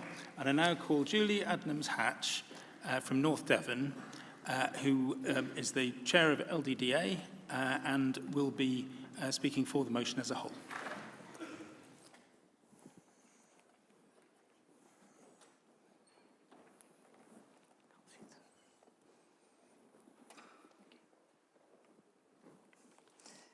Conference. As chair of the LDDA, our Disability Association, and living the experience of disability, widowhood, discrimination and DWP assessments, I support this motion. It was created before the budget was delivered this week. I suspect Wendy Chamberlain has a crystal ball tucked away in her cupboard somewhere. Pre-budget hopes were raised for thousands of young families with the promise of 30 hours funded childcare a week. We now know how that will play out. Not fair. As usual, it was totally biased towards the wealthy, and the rest of us have been, don't you dare bark, have been told to learn how to cook and manage the pennies. Not fair. 20% of the UK population lives with disability or is a carer or both. Family carers save government billions of pounds every year, costing them their careers, health, friends and aspirations. Carers' allowance is not only a pittance, but claimants are limited to a pitiful amount of earnings before that too is taken away. And woe betide anyone in receipt of carers' allowance reaching state retirement age. That's when you have to state on forms that you're entitled to it, but you cannot receive it. Not fair. Disabled claimants are demeaned, subjected to frightening assessments that frequently result in incorrect or falsified reports, claims revisited but given same outcome as previous decisions in spite of evidence deteriorating health and physical conditions, moving from DLA to PIP, leaving folk with reduced or totally lost support. Not fair. Universal credit is a demeaning process with lurking heavy-handed sanctions for spurious reasons and threateningly worded emails. Not fair. You're getting the drift of this now, aren't you? DWP collective culpability for stress, fear, homelessness, hunger, cold and deaths. Current case of a woman's suicide following sanctions. Not fair. You can join in if you like. Cost of living crisis has a massively increased impact on disabled households. We received a measly £150. Not fair. Scope Research 4 years ago identified disabled household expenditure higher by approximately £600. Not a year, but a month. Not fair. Conference, do we believe in our Liberal Democrat name? Well, do we? Yes. Then let's work together to achieve a fairer society. I urge you to support option 2 and this motion. Thank you. Good girl.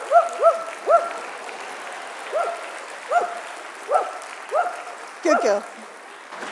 Thank you very much, Julie. And your dog. Will Andrew Stunnell please stand by? And I now call Richard Flowers from Tower Hamlets, who is Treasurer of the party in England, but will be speaking today for option 1. Good afternoon, Conference. I'm sorry I haven't got a call and response for you. This morning I had a card in on the Code of Conduct to support it, so it's good to be back on the anti-establishment side, though. Conference, why does it feel like everything is breaking down all at once? Why are people talking about a second winter of discontent? It's because we're coming to the end of the second post-war economic paradigm.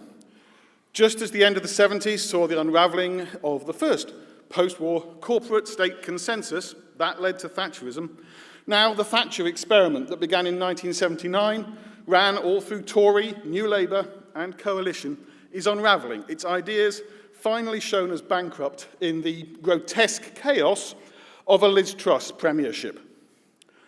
I've explained this before and been told, well, I didn't expect to hear the death of capitalism announced by a Liberal Democrat. What an indictment of our radical heritage. Capitalism is just another tool. We use it if it works, and only if it works, to make people's lives better. We are at another economic turning point, and Britain, maybe even the world, needs a new start. We need a big idea, like Lloyd George's People's Budget, like Beveridge's report and the welfare state, as Rowan referred to. Liberals should lead change, not support the status quo or sit on the fence. Now is the time for us to shape what the next 40 years could look like. We tried benign paternalism, which failed because ministers just aren't very good at running industries. We've tried plutocracy, red in tooth and claw, which fails now because in the end it devours itself. We have the chance to put individuals in the driving seat of the economy, not the great and the good, not the barons of industry, ordinary, inventive, creative, steadfast British people. Conference, option 2 is generous, but it's not a real change. A future Chancellor could undo it with a pen stroke. Option 3 is sitting on the fence because we like the position. Choose a new start. Choose to make a better future. Choose option 1 and support the motion. Thank you. Thank you, Richard. Will Adam Bernard please stand by? And I now call Andrew Stunnell from Hazel Grove, who will be speaking for the motion as a whole. And for option 2, sorry. Thank you very much, Conference. Conference, it's a scandal that in Britain, a quarter of our children live in poverty. And those children's life chances are blighted from birth. It's catastrophic for them, and it's a crime that as a nation, we're squandering their human capital. And this motion today sets out the Liberal Democrats' determination to end poverty. There isn't any doubt that in this room and on screen, we all want exactly the same outcome. My plea is that we come out of this debate with a policy that works in real life, that makes sense in 3 sentences in a focus leaflet, and that fair-minded people listening on the doorstep can believe in. So what have we got on offer? Now, UBI is undoubtedly a great idea, but the problem comes with the detail. It's a scheme where people earning over £125,000 a year will be getting £48 a week more, while those people earning only £10,000 a year will get £16 a week more. UBI benefits the higher earner by 3 times as much as the low earner because of the quirks in the UK system. So trials held overseas don't take account of that. But then surely you're going to tell me that it gives the most help to those with no income at all. Well, yes, it does, including the non-working partner of that person earning over £125,000 a year, who would get an extra £77 per week of UBI as well. Now, couldn't all that be fixed? Yes, and that's exactly what a guaranteed basic income is designed to deliver. All the intended benefits, but not the disbenefits. Conference, have you ever wanted to hide behind the sofa when a Lib Dem MP gets interviewed in a general election? I have. Here's Laura Kusmerg's questions. Why are the Lib Dems giving 3 times more money to rich families like Mr. and Mrs. Cozy than to their cleaner, Mrs. Thin, a single parent living on the breadline? Here's 3 answers to choose from. Gosh, that's awful, I didn't realise. 2, well, it's complicated and that's how UBI works. Or 3, I'm sure your viewers will be more interested in voting reform. No, Conference, they won't. Ordinary people care about the cost of living crisis and they can spot unfairness with a laser from 100 miles. Guaranteed basic income debugs UBI, avoids stuffing the pockets of the rich with extra cash, and so can provide even more help for the poorest families, which was our starting point. Come out from behind the sofa, vote for a guaranteed basic income policy today.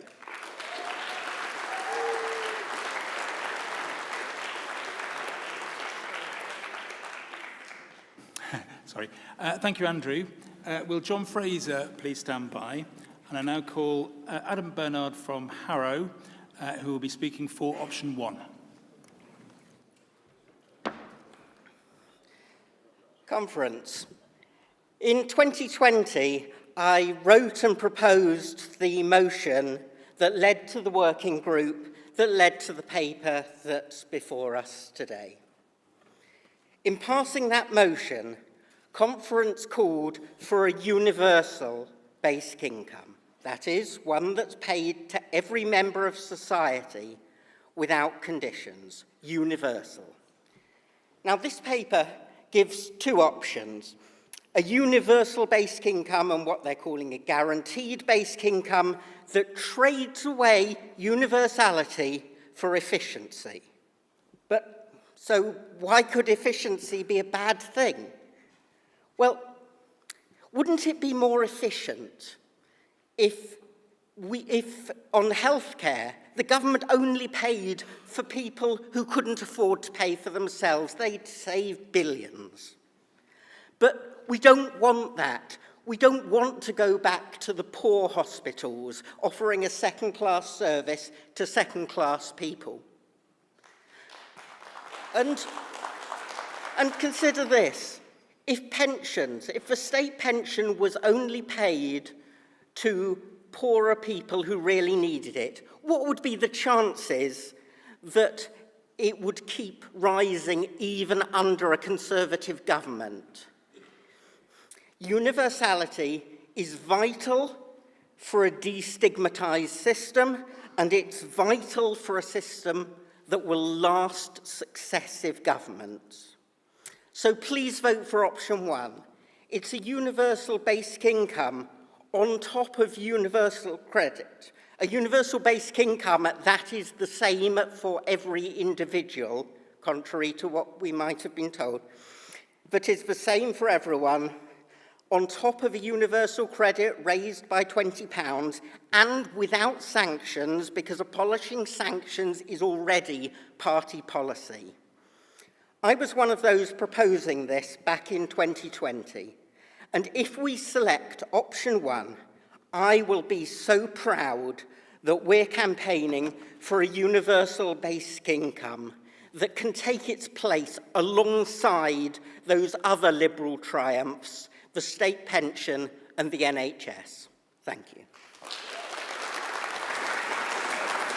Thank you, Adam. Will Ian Solomon please stand by? And I now call John Fraser from Croydon, who will be speaking for option 2 and against option 3. Conference.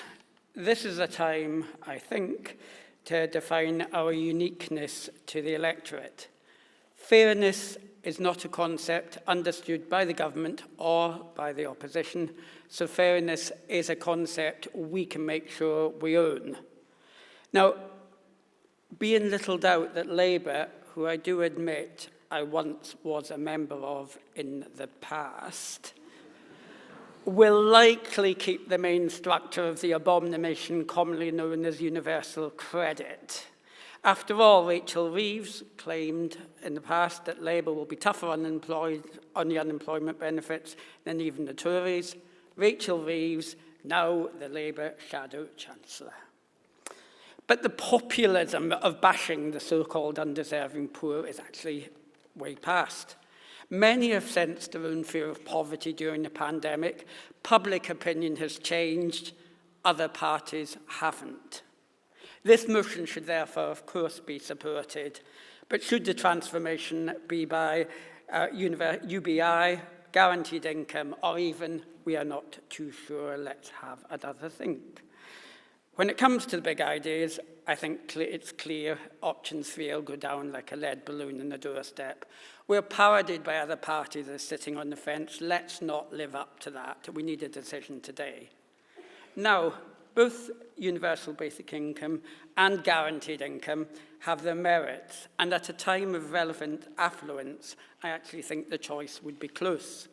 However, the purity of UBI is also its Achilles heel, in that part of the initial expense is diverted, as others have said, to those that least need it.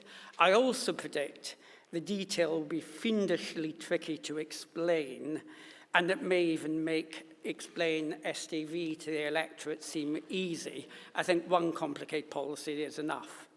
Now, a guaranteed income, I think, could more be a canvassar's dream. It's especially if we mention that it's at an annual cost, no more than the cost of the field to retest and trace. The policy has advantages of well-known past supporters. They include Martin Luther King and also include stranger bedfellows such as the economist Milton Friedman. Yes, I think we would have to grit our teeth when we talk about the latter, but you know, floating Tory voters might just approve. Now, furloughs is also a well-supported concept, and the approval for guaranteed income that those who have different challenges is, in effect, just a small extension of a personal furlough, so is, again, easily sellable. So I'll ask the conference to please support option 2. Guaranteed income makes for a guaranteed fair society. 2 in 3 Britons are jaded and want a new political party. We may have been around for a while, but we can tap into that urge for something different and something radically new. Thank you. Thank you, John. Will Nikhil Woodruff please stand by? And I now call Ian Sollum from South Cambridgeshire, who will be speaking for option 2 and against option 1.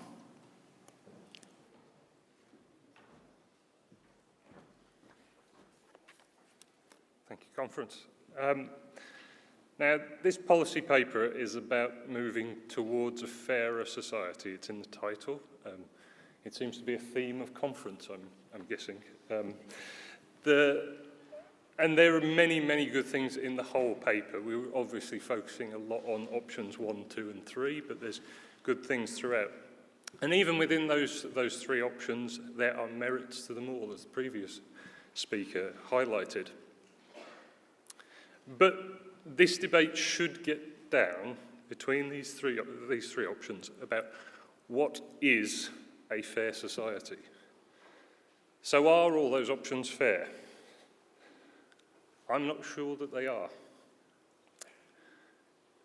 The social contract that exists between us all, that is absolutely essential to a fair society, in essence, is that through the state, we will be looked after and helped when we are vulnerable, when we're young through schools, when we're old through care, when we're sick through the NHS, and when we're unable to work through the welfare state. And in exchange, we'll all contribute to deliver that care for others when they need it throughout our lives and theirs. Now, the ladders and the safety nets that are associated with that social contract, they may be really badly broken and sagging, but the principle of that exchange is clear. UBI tears up that social contract in favour of something that is much more lopsided and unbalanced, always receiving, regardless of need, with no obligation. And intuitively, that lack of balance will look unfair to people. Where is the exchange of the social contract?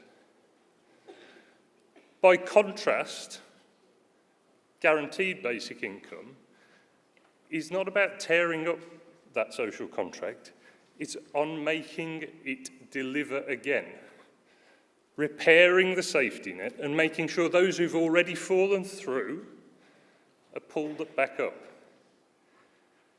Look, both options have many practical obstacles and there are issues that will need to be resolved. But as I say, the heart of this debate is about fairness. GBI is the fairer of the option, and I would really urge you to back it this time. Thank you.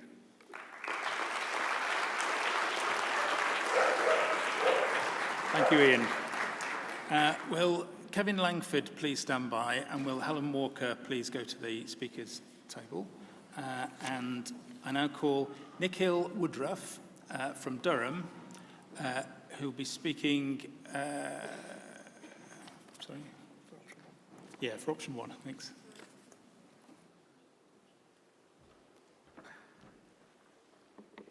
Thank you, Conference, and I think I'm obligated to say it's nice to speak for the first time here.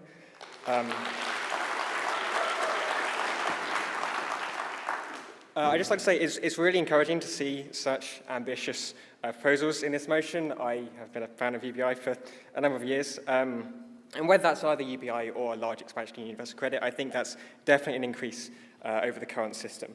And I'd also like to say I think the working group and everyone involved has done a really great job going into the painstaking details of looking through this. I think the main decision here is between UBI and guaranteed basic income. I think there are a few particularly strong flaws in the guaranteed basic income proposal that I think make it a less practical, a less liberal choice. So I think, obviously, the main thing is that it's done through universal credit, and we all know the issues with universal credit. It's intrusive, claimants have to jump through hoops, it wastes people's time, and even if you raise the amounts, and even if you reduce the conditionality, you're not going to solve all those issues. And the end result of all those issues is poor take-up. Around 30% of people who could claim universal credit don't. And maybe it's because they don't want to engage with the DWP, because who would? Or maybe it's because they don't want to go through the income testing. At the end of the day, it doesn't really matter why. The problem is that although we like to think of this guaranteed basic income proposal as being more targeted and getting more towards poor people, if we're missing them via the very program that we're designing to get to them, then that is not more targeted. That's less targeted than a UBI would be, because a UBI would be much easier. And then, of course, another issue that I don't think really gets a lot of mention around these is marginal tax rates. And that's where I think benefits don't really get as much attention as they should.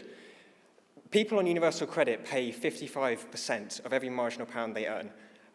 That goes up to 70%, 80%, it goes past 100 for some people. And we don't expect anyone else to pay that tax rate. We don't expect that of people earning 125K.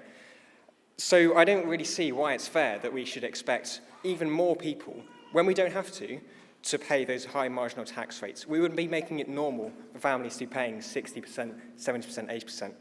And that seems strange. I'd also just like to just raise the point that we already have a very similar analogy to this. Child benefit and the UC child element. One has 96% take-up, and the other only has about 70.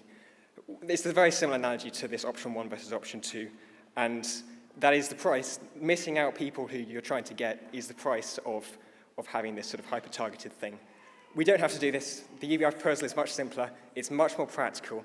And I think that hopefully we can agree that the liberal and practical solution is the better one. So I'd encourage everyone to vote for option 1 and not option 2. Thank you.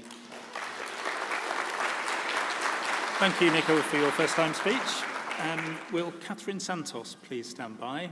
And I now call Kevin Langford to speak for option 2 and against option 1.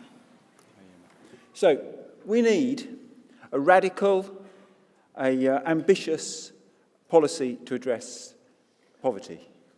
And I've spent with the working group the last 2 years trying to work out something which isn't just radical and ambitious, but also actually works.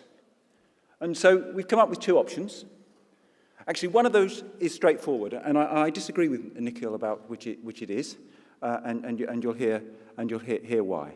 The straightforward thing is to change universal credit and the way it's administered by getting rid of sanctions and a number of the other features which are fundamentally unfair, and then you gradually increase the level until it provides a basic level of income that we all believe is decent. And that's what we've called guaranteed basic income. It guarantees that every household will have a decent basic income regardless of their circumstances. And it delivers substantial reductions in the level of poverty in this country on any measure. The second way is actually, once you've worked out how to do it, much, much more complicated. I mean, let me try and explain it in, a minute.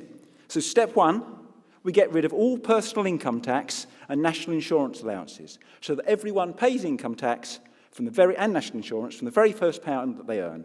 No tax-free allowance, unless you're a pensioner, in which case everything stays the same. Step 2, we give everyone of working age a universal basic income, which has the same cash value as the personal allowance. So if you're paying tax at the moment, it makes as near as goodness no difference. And step 3, if you're on universal credit, we reduce what you get by 55% of the basic income. That's the UBI option. As UBI options go, it's well thought out, and it's very similar, actually, to the proposals of think tanks such as Compass as to what's actually feasible. But Will Ed, who's a clever guy that he is, be able to crisply get across how it works in a debate, I'm not sure. And heaven help us explaining that in 20 seconds on the doorstep.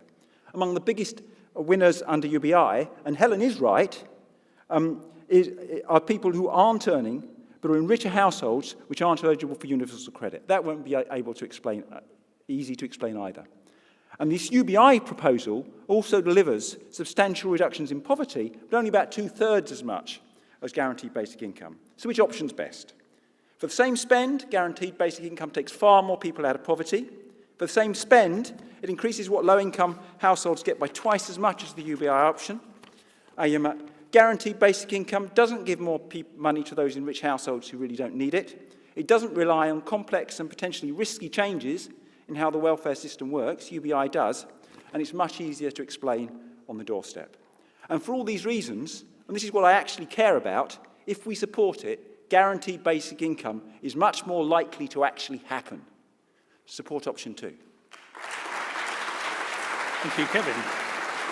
Will Tim Farron please stand by? And I now call Catherine Santos from Tower Hamlets, who's speaking for lines 5 to 17.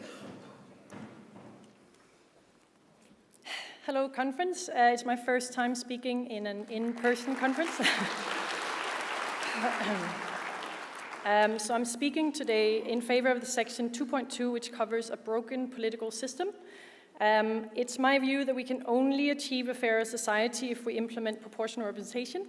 I know I heard before that it's a very difficult one on the doorstep, but I do want to urge everyone here to really go out and actively campaign for PR through cross-party organizations, because people are much more open to the arguments when you're not wearing your Lib Dem badge, but you're wearing the cross-party t-shirts, etc.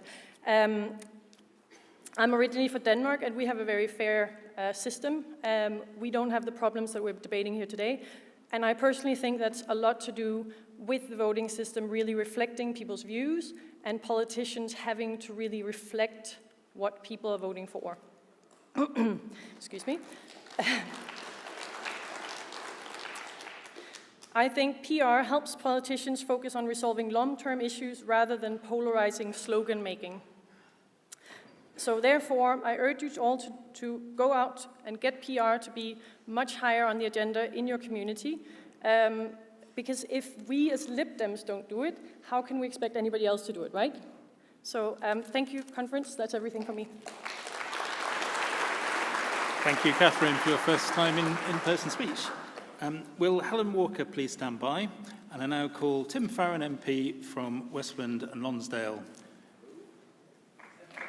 Yeah, here you are, Tim. Great. Thanks.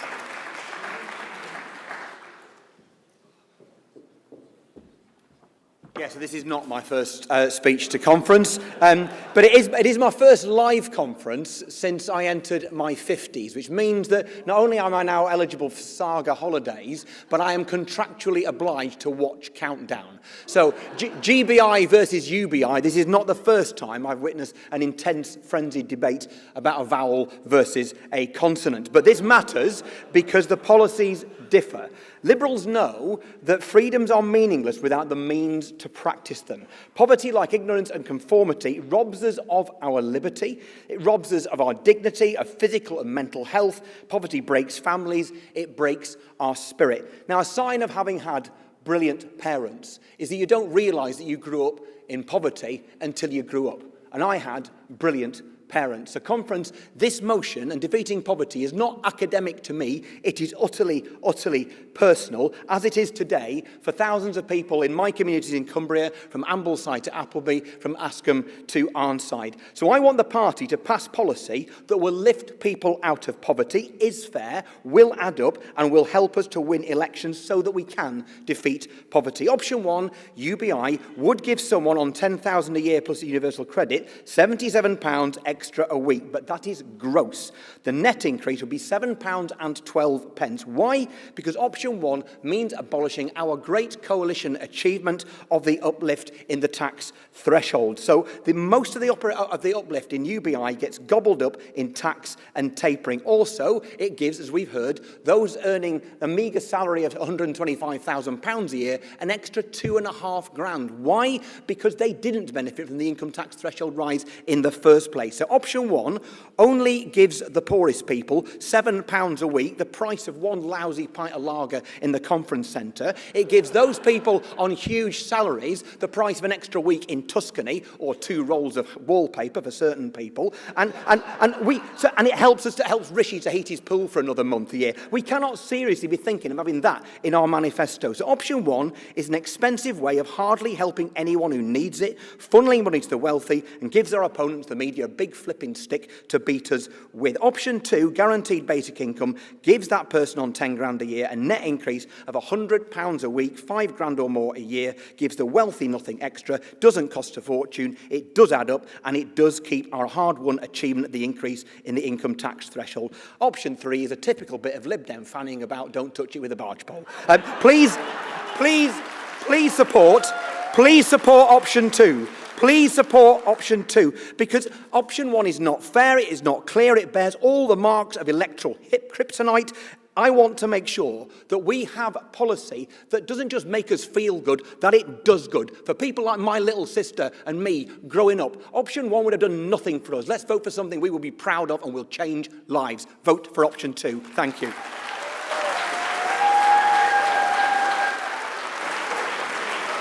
Thank you, Tim.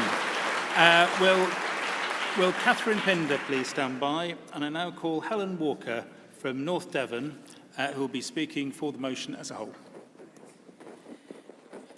Good afternoon, conference. I'm also a first-time speaker.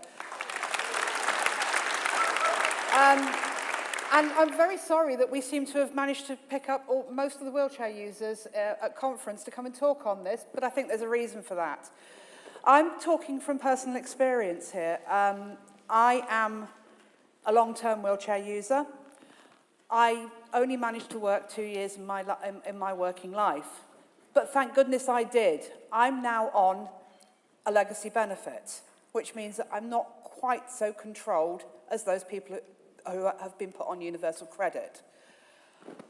I believe that we need a fairer society. Our society is in no way, shape or form fair. I have an interesting family. I'm disabled, my husband is disabled, my 2 children are also disabled. My brother has neurological differences. We find that nothing is set up for us to be able to be a family unit. There is nothing fair about the way that we are treated. I am appointee with the DWP for 4 people, including myself. This means that I spend the majority of my life on the phone. This is not fair on me, my husband, or my children. My brother lost his job in manufacturing in his early 40s, and he wanted to go and train to do something else. There was nothing available for somebody in their early 40s to be able to do. This bill would give him that opportunity. My son is now 25. He didn't cope at school. He is now ready to learn. There is only just become opportunities available for him to learn because he has fought for himself to get onto an apprenticeship with First Bus. I feel, as a local councillor as well, that that is another thing that is not fair. We get a councillor's allowance. It is an allowance, it's not a salary. It makes up for some of the time that we spend doing things for people. People like us, people who are not like us. This allowance is classed as income by the DWP. This means that this gets taken off us on our universal credit or our ESA or other claims. So basically, you can have as many people in a wheelchair as you want, but they can only be basic, everyday councillors. They can't have any ambition. They can't be a chair of a committee. They can't be the leader of the council group because they would lose their money. Conference, I urge you to support this motion as a whole, and I am particularly urging you to support the item 2, the basic income debate. Thank you. Thank you, Helen. Another first-time speaker. Very good. Will Josh Babarinde please stand by? And I now call Catherine Pinder from Liberal Democrats in Europe, who is a member of the working group and will be speaking for the motion as a whole.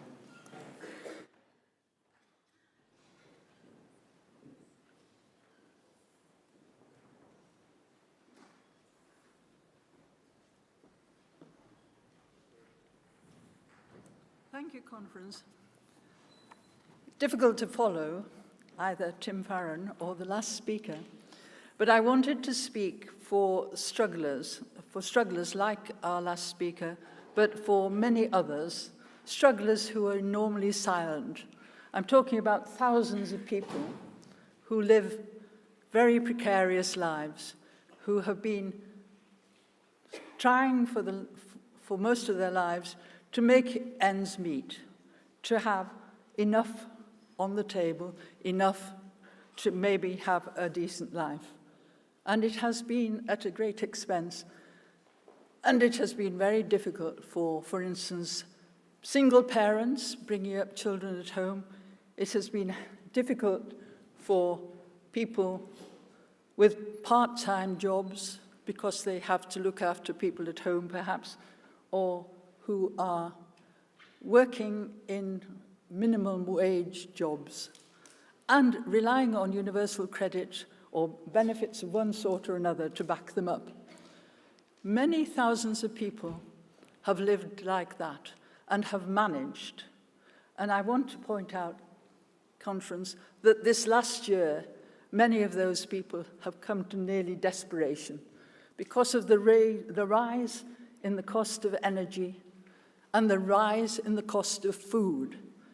And there are many people who have become desperate, and they have asked for more help. They haven't found it. Some people have become homeless. Other people, many people I suspect, have become ridden with debt, and they have no idea how to pay it off. And this, even though the energy price is going down, the food is still far too expensive, and also people are going to face a council tax rise, which actually matters a lot for people on basic income. And therefore, I feel that we have a particular duty now to try and help the poorest, and that this is a chance for us to do so, but not only with supporting option 2, which I think is the practical one, the one that will help more people and can be spread out, and which will have a chance of having support from the Labour Party, will be possible to speak to on the doorsteps and can be brought in gradually. But I also want to make a plea that we also work always to try and get benefits reformed and enhanced. All the little things that we Liberals have passed already, things like the two-child policy, things like ending sanctions and so on. We need to keep on So will you draw your remarks to a close? for this. And so I ask you to support option 2 and to work also for enhancement and refinement of benefits. Thank you.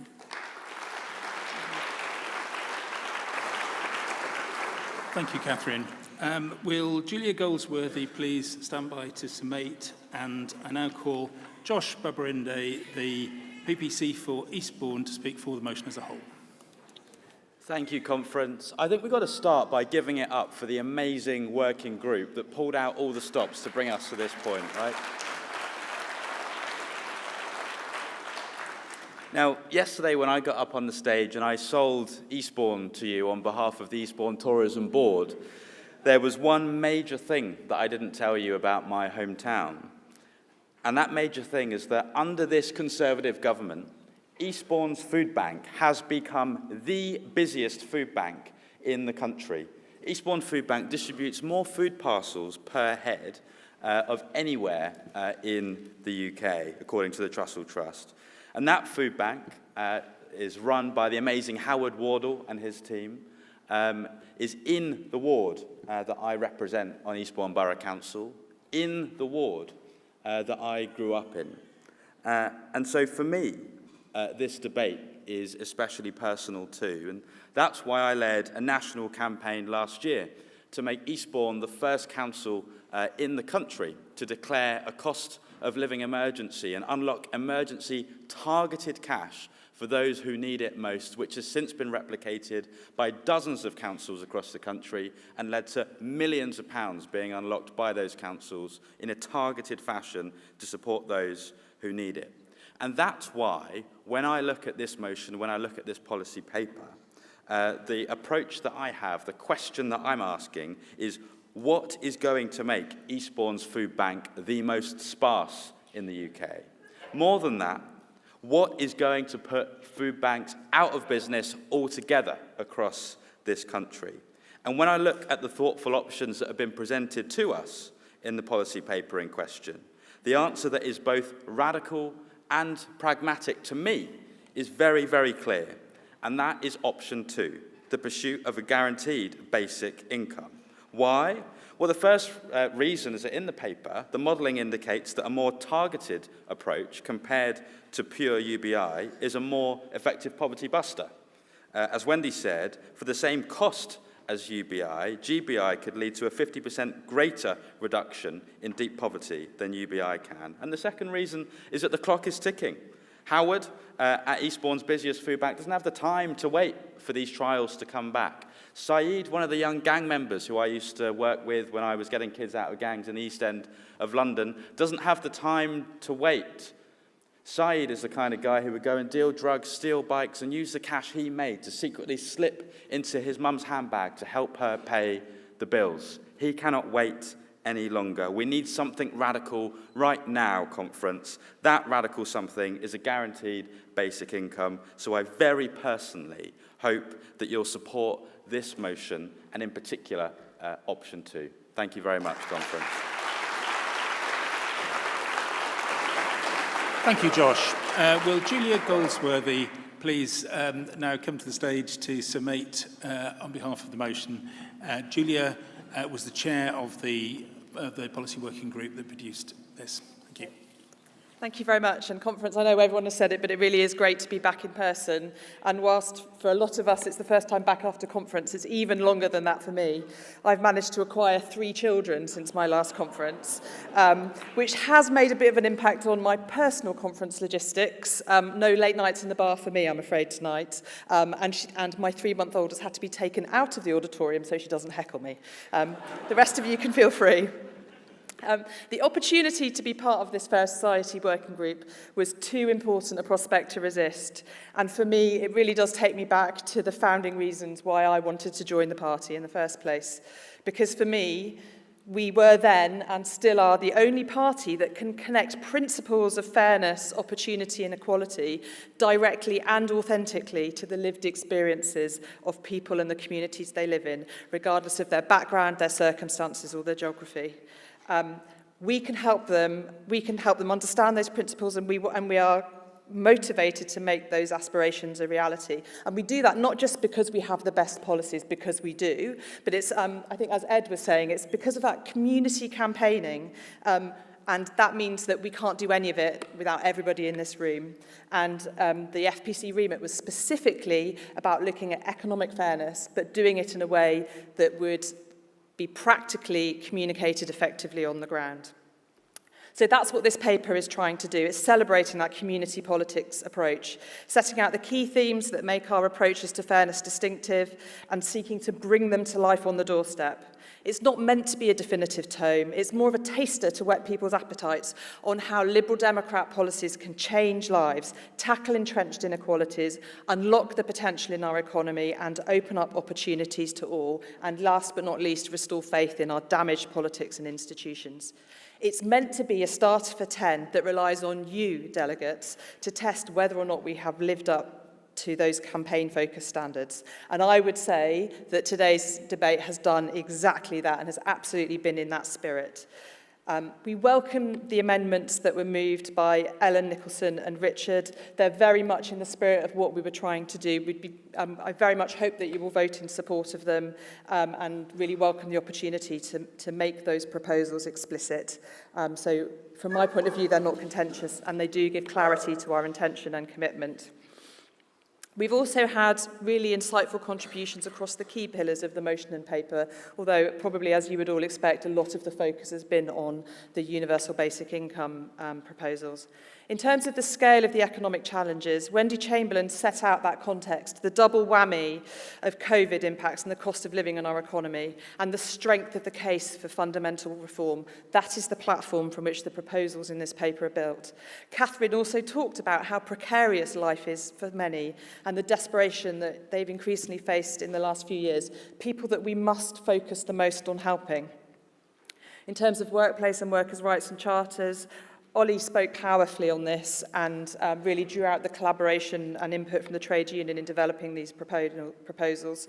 Helen talked about real community control, the importance of consolidating these tiny, competitive, siloed pockets of money controlled by central government, hunger games for local funding, and the power of giving that control back to our communities and our places. We didn't actually hear much on jobs and skills, although we did have a drafting amendment that was incorporated into the final motion, and I really would encourage you. I think there are some really great policies there that will work on the doorstep, so please do revisit that, don't lose sight of them. All of those contributions, and in particular the first-time conference speakers, brought them to life, exemplified to me the power that they potentially have when they're communicated on the doorstep. Now, as I've said, as we expected, the proposals on tackling poverty and radically reforming our broken safety net attracted the majority of the debate. We had really powerful contributions from Julia and others, and just how demeaning and frightening our welfare system is for disabled claimants. And as part of the evidence of our group, we found just how much more at risk disabled people were at living in poverty. So although it was really fantastic for that contribution to draw it out. It really was a substantive part of our work. And as others have said, what you have before you on the key proposals in this section, I suppose, are options on how we take forward our approach to universal basic income. FPC were clear in their instructions to us that all options that were developed by the working group should be put to conference, reflecting and respecting a spectrum of views that we had across the working group. And it should be said that although I didn't feel an awful lot of love for option 3 and the sitting on the fence option, I think I heard it described, all of these options do provide the opportunity to make progress towards a universal basic income, but with just variety in terms of scale and pace and targeting of implementation. So as we heard in the debate, option 1 is the largest scale and most direct route, aligned with some of our original and pre-COVID thinking, and there was lots of radicalism and ambition in the contributions we heard today. As Ollie set out and as others picked out, to limit the benefits to higher income households, what has to sit alongside this is a fundamental reform to our taxation system as well, to ensure that those on higher incomes don't benefit. Kevin and Tim got into this and made that clear.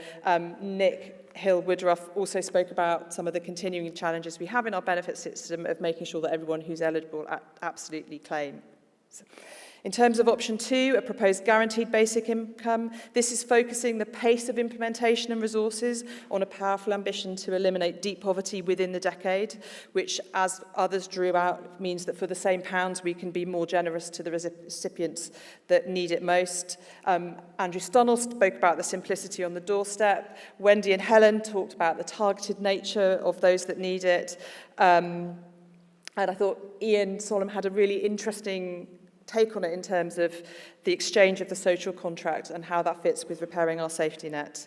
As I've said, option 3 gives us the opportunity to pilot these proposals before making some of those big strategic choices. But we didn't hear, I don't think, anyone speaking in favour of that this afternoon. We'll be voting separately on all of these options, initially between options 1 and 2, and then the winner of that vote will then go into the runoff against the third option. Conference, I would like to sincerely thank the Federal Policy Committee for commissioning this piece of work and for ensuring that it didn't get lost in the cancellation of our autumn conference. It's been far too important a debate to miss out on. I'd like to thank every single working group member who stuck with the development of the paper over that hiatus, helping us review and shape proposals over that period, modelling options, gathering evidence, engaging with stakeholders and helping draft the paper. I'd like to thank HQ staff for everything that they did to help support the process, helping it run smoothly and bringing our ideas together. But finally, I'd like to thank you all for considering this paper, for helping shape it further, and for what comes next in bringing it to life. Please support the motion and its amendments, and please express your preference on how best we take forward the proposals on universal basic income. Thank you very much. Thank you, Julia. So, conference, we now move to a series of 5 votes, which you can take part in here or at home. So if you can get your voting cards ready. So first, we're going to vote on Amendment 1. So can I see those in favour of Amendment 1?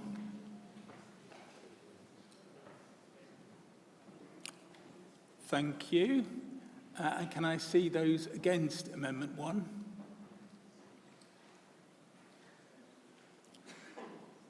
Okay, thank you. Now we'll have to wait a little while for the votes to come in at home.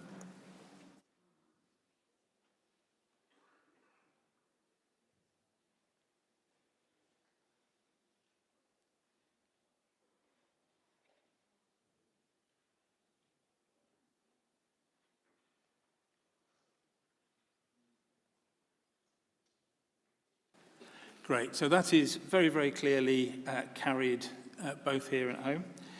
Next, we'll vote on Amendment 2. So can I see those in favour of Amendment 2?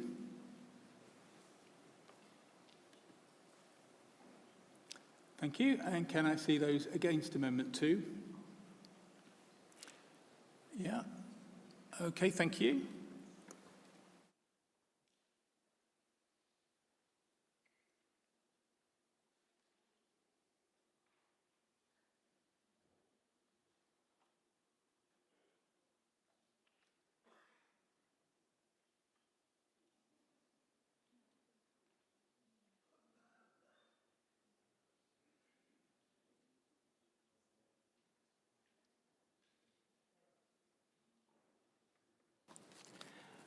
Right, so that was very clearly carried as well. So now we're going to move to the votes between the options. So first we're going to vote, as Julia said, we're first going to vote between options 1 and 2, and then we're going to vote between the winner of that vote and option 3. So can I see all those in favour of option 1?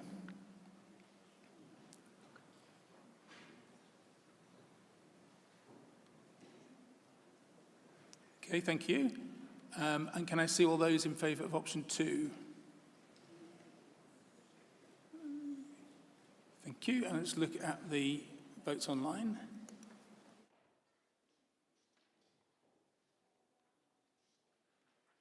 Yeah, and that was actually open at home a bit earlier, so I can see that it went the same way.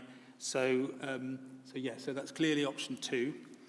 So now we're going to move to a vote between option 2 and option 3. So can I see those in favour of option 2?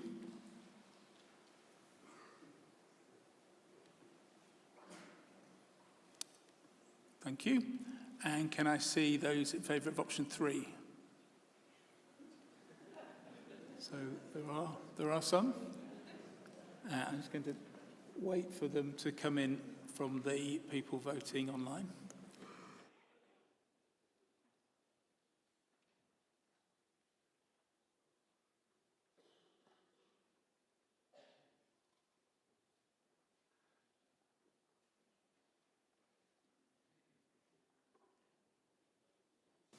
So that's a clear vote for option 2.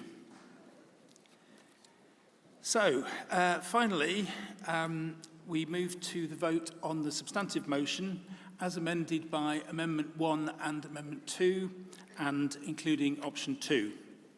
So can I see those in favour of the motion?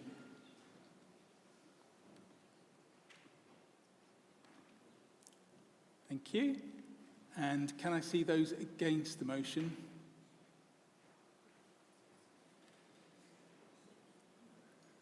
I think that might be even them common, I think. Yeah.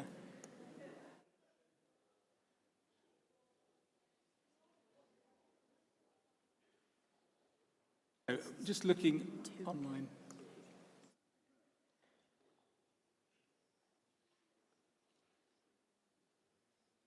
There were a couple against it online. But overall, that is the motion is very, very clearly carried. So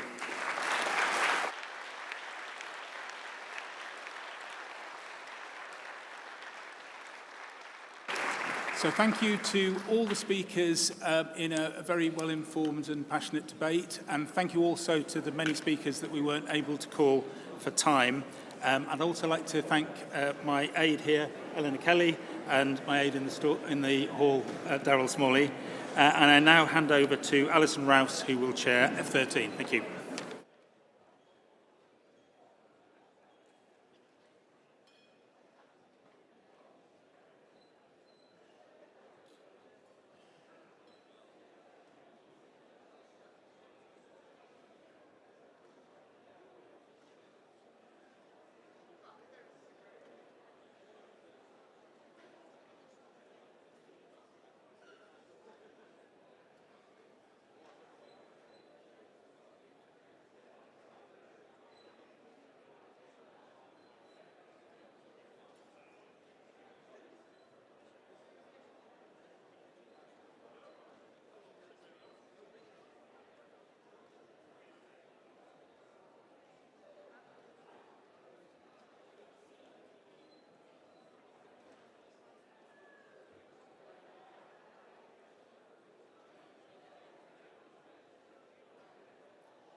Press that. May I ask if you're leaving the auditorium that you leave quite quickly and quietly so we can move on with the next item? Thank you.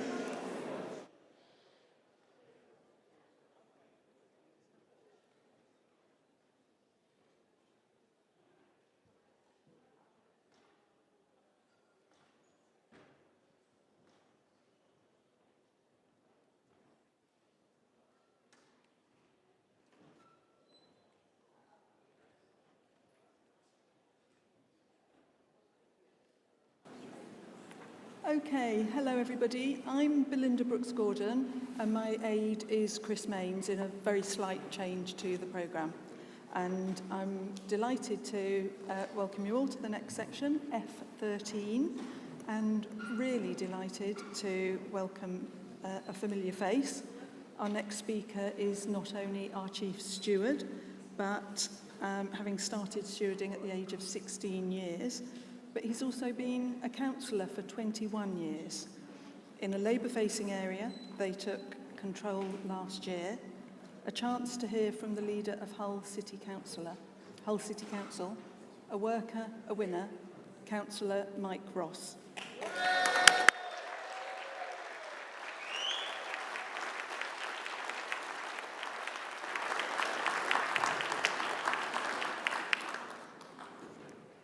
Conference.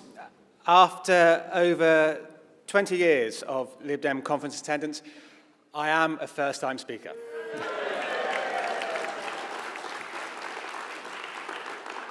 2 rounds of applause, my first minute. This is going well. Excellent. It is my pleasure to be speaking to you today, back with the Lib Dem family. This is a chance to share what we are doing in Hull, a chance to talk about the importance of local government and local Lib Dem councillors for local residents, and a chance to look at the challenge ahead for the party this May. First, a bit about me. Now, if I'd been making this speech back in autumn when it was first planned, I would have been saying I grew up just 15 miles north of Brighton in the city in West Sussex. It is where I first got involved in politics, both in my hometown and working for Norman Baker when he was an MP in his early days. He was a unique individual, and it was in that time that my interest and involvement in political life grew. I learned from Norman the importance of having a distinctive approach and how standing out from the crowd can help you get ahead. Instead, stood here in York, I can say that it is just 30 miles down the road that I've made a life of myself in the great city of Hull. I went to get an education and a degree. I stayed for the place, the people, and of course, the chip spice. And if you don't know what that is, then it's just one of the many reasons to call by Hull on your way home and help in our election campaign. For me, there's been nowhere better to have made a life over the last 2 and a bit decades. Hull is a place of great people, a city of potential, one that needs leadership to get it where it deserves to be. That's the challenge we have taken on, and we are determined to tackle it head on. Across the last 20 years, we fought hard to make sure that there is a Liberal presence in Hull. There's been waves of success in that time. My first election saw the group triple in size, from 10 to 29 in one go. 2002 is when the party established itself as the main alternative to Labour in Hull. Now remember, this was back in the heyday of Tony Blair and New Labour. The Labour Party was still popular nationally. But in Hull, after 3 decades of Labour rule, the residents were crying out for change. We offered them that and took the moment to take control. This was not an easy task. It was a new experience for the city, and certainly a new experience for the team who were elected that year. One thing is true, though. We learnt from that experience, and it made us stronger for the years ahead. Come forward to 2006, and we find ourselves the administration again. This time, we come into office with something familiar to Lib Dem groups across the country. We have our 6 to fix. We get to work straight away on that list, making real change that the public will notice, delivering on our offer for Hull. And we made a difference. It may seem odd to say this, but one of the most special headlines from that time was the billboard that declared the council to officially no longer be the worst in the country. We were turning the ship around and working hard for the residents of Hull. Now along comes 2011. I'm sure if you were involved in that election campaign, the memory of an awful night lives on.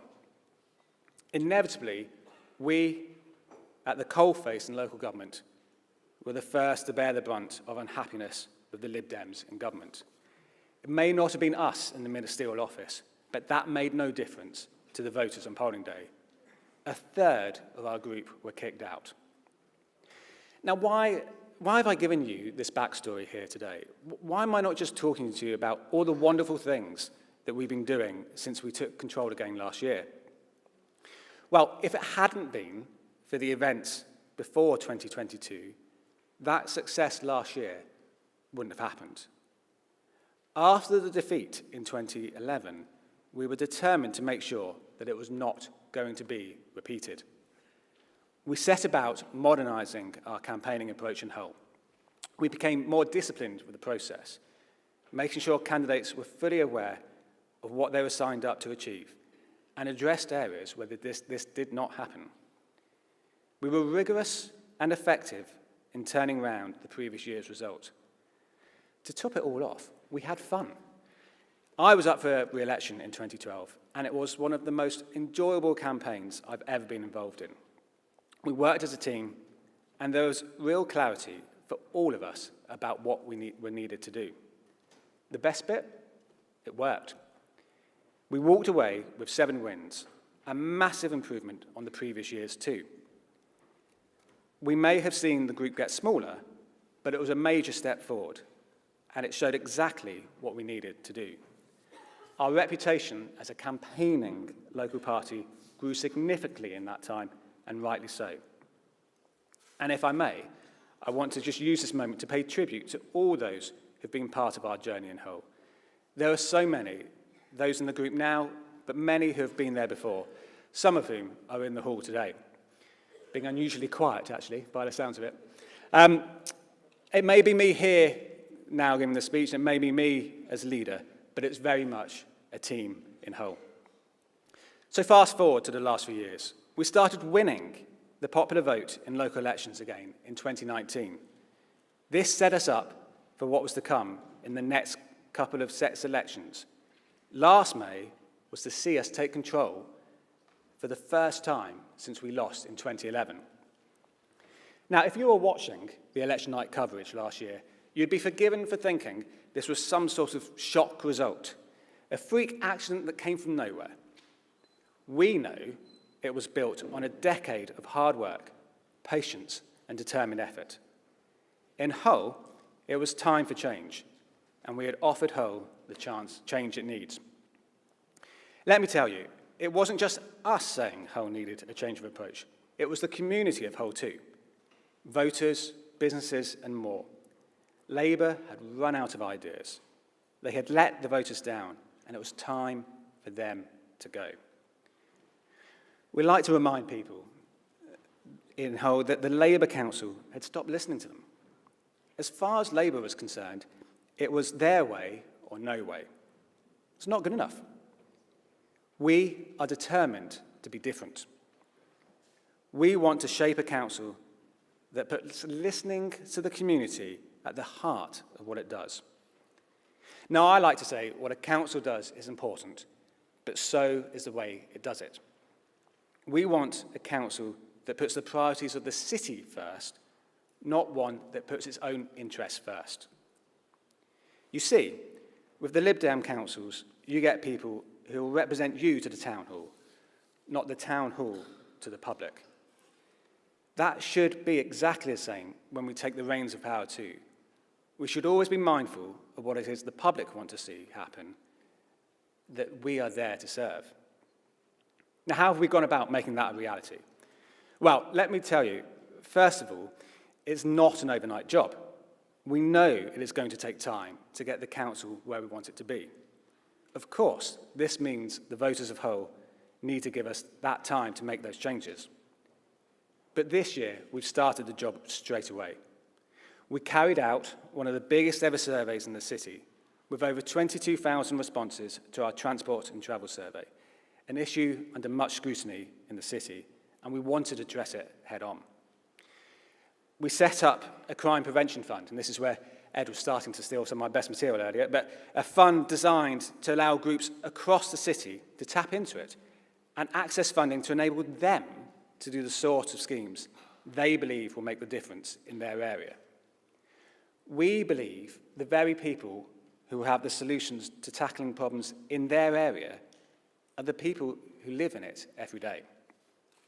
And thanks to the budget passed just a few weeks ago, our set-piece programme to tackle the state of neighbourhoods across the city was born. The Love Your Neighbourhood programme will breathe new life into Hull's communities, giving residents a sense of pride in the area they live in. Hull City Council, under the Liberal Democrats, a listening council, one that puts people's priorities first, from transport, crime to the state of local neighbourhoods. We are listening and we are acting. And what do Labour do? Can you believe it? They called these pet projects. They attack us for listening to the concerns of Hull's residents. They show time and time again they are not fit for office in Hull. Well then, if 2022 was about kicking them out, 2023 is all about not letting them back in. Embarrassingly, the Labour leader said we were just renting the city for a year, insulting all those who voted us into power, and frankly, those that didn't too. Our job is to show that this is no one-year wonder, but we're here for the long term. And this is a story repeated across the country, with Labour councillors who have been in for far too long. Now, I know we're aiming to take many seats off the Conservatives in the next general election, whenever that might be. And I fully support the party in trying to beat as many Conservative MPs as possible. But there is a job for our party to do too, in places like Hull, taking on an out-of-touch Labour Party. We will only grow as a party if we are a truly national one able to beat Labour as well as the Conservatives. And I say this as a Northern leader, one keen to see us take on the discredited Labour councils as well as the Conservatives. We should not be seen as some sort of variant of the Labour Party by voters, but a real alternative to both. We shouldn't have some sort of version to beating Labour. I want to beat the Conservatives, but believe me, I want to beat Labour too. I speak with many years of experience on this. Believe me, beating Labour feels good too. Let's not forget that should Labour form the next government, we will be taking them on. Let's be building up those local bases now, ahead of that next general election, in places like Hull, so we are ready for the battles ahead. Of course, I've had enough of this Conservative government to last me a lifetime. As a local government leader myself in an urban northern city, I can see for myself what 13 years of Conservative government has meant. I have had enough of the cuts, the services depleted, and the communities suffering as a result. We have a government that doesn't value the role of local government in supporting communities across the country. But we do. That's why we need to work hard in these local elections to get more Liberal Democrats elected. More Lib Dems who will be fighting hard for their residents. More Lib Dems who will put the community first and not themselves. More Lib Dem councillors leading to more Lib Dem councils so that they can fight hard for the whole town or city, not just certain parts of them, as is too often the case with our opponents. If you are here now, it means you want the party to succeed. The elections this May is our chance to make that happen. Getting out and helping in the next 7 weeks electing more Liberal Democrat councillors. That's my challenge to you. I know you are all up to the challenge. And I tell you what, if you do it right, you can have a whole lot of fun on the way. So let's get out there and deliver those leaflets.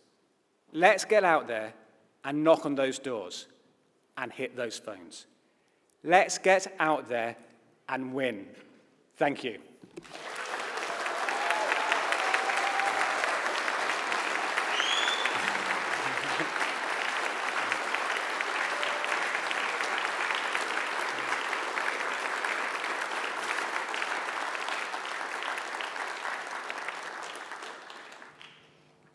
Thank you. Fascinating, inspiring insight to all the hard work of Mike and his dedicated team. Thank you to my aide, Chris Mains, and also thank you to all the hard work of our stewards. I now move for you over to F14 and the reports of the Parliamentary Committee. Thank you, everybody.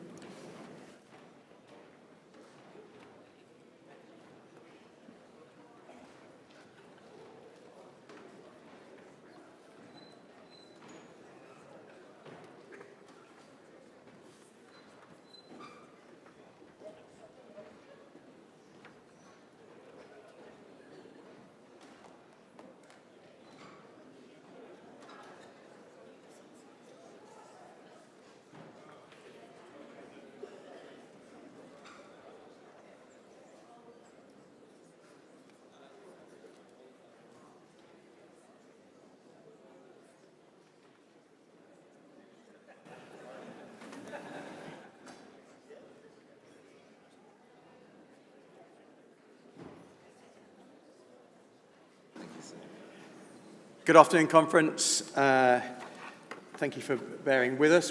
You will note that we are running slightly over, and I know that there is an extremely busy debate immediately after us. So can I ask people to, with as much time as they can and need to use, be mindful that we have a lot of questions. The questions are in the conference daily. We'll try and get to as many of those as we can. We won't be going in the order that are in this order paper. Many more questions were submitted than are in the order paper, but we're going to keep to those ones that you've got in front of you. Can I thank Chris Mains in advance for helping me out of any scrapes I get into, and to Cara Jenkinson in the hall. And now can I ask, please, the House of Commons report, please, to be moved for the Parliamentary Party by Wendy Chamberlain. Thank you.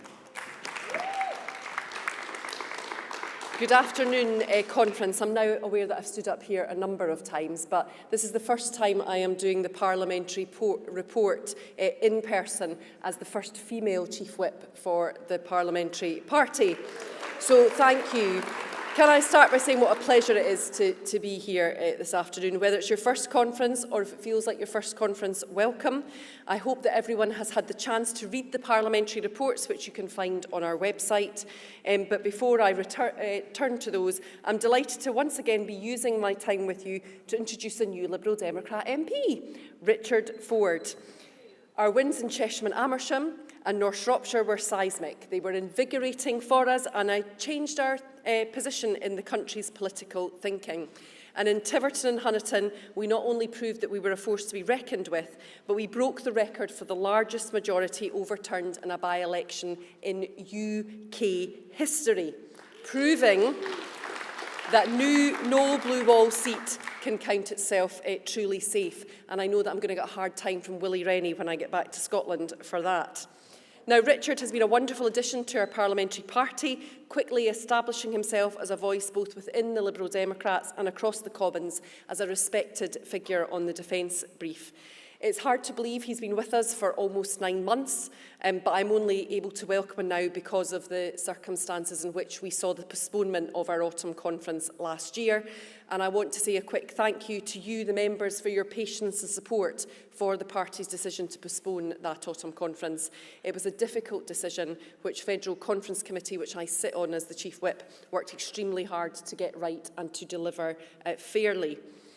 In terms of political environment, I won't repeat what's been included in the report, but I'd like to talk a little bit about what we've been doing since that was written, and then say a bit about the political environment we think we're going to be facing as the Parliamentary Party going into the summer.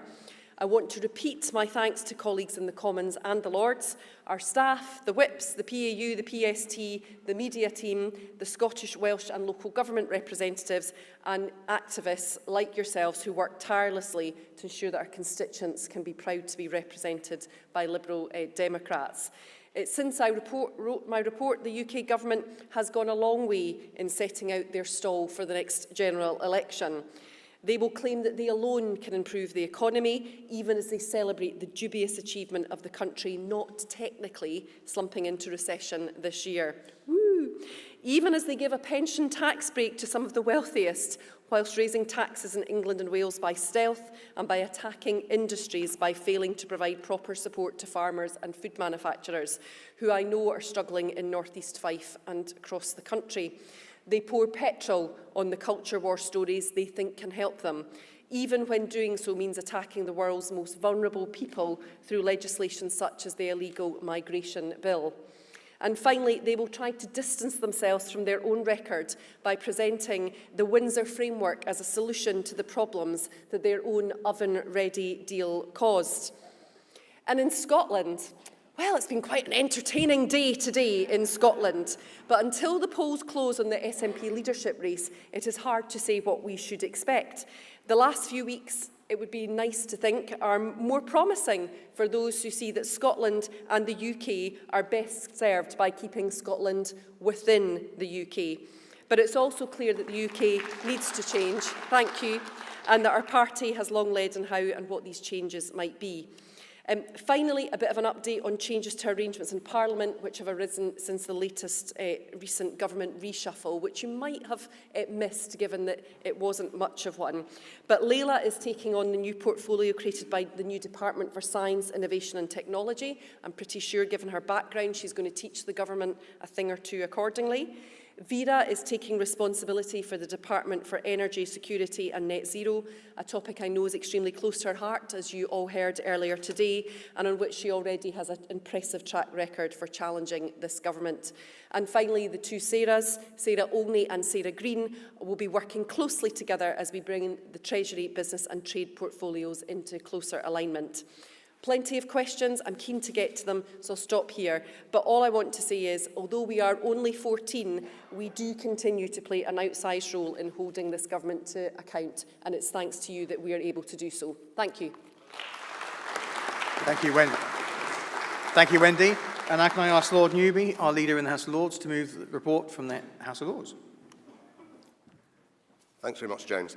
As you know, Conference, we've been faced in recent months with a whole slew of intensely illiberal pieces of legislation from this government. And our job in the House of Lords is to take the worst out of them.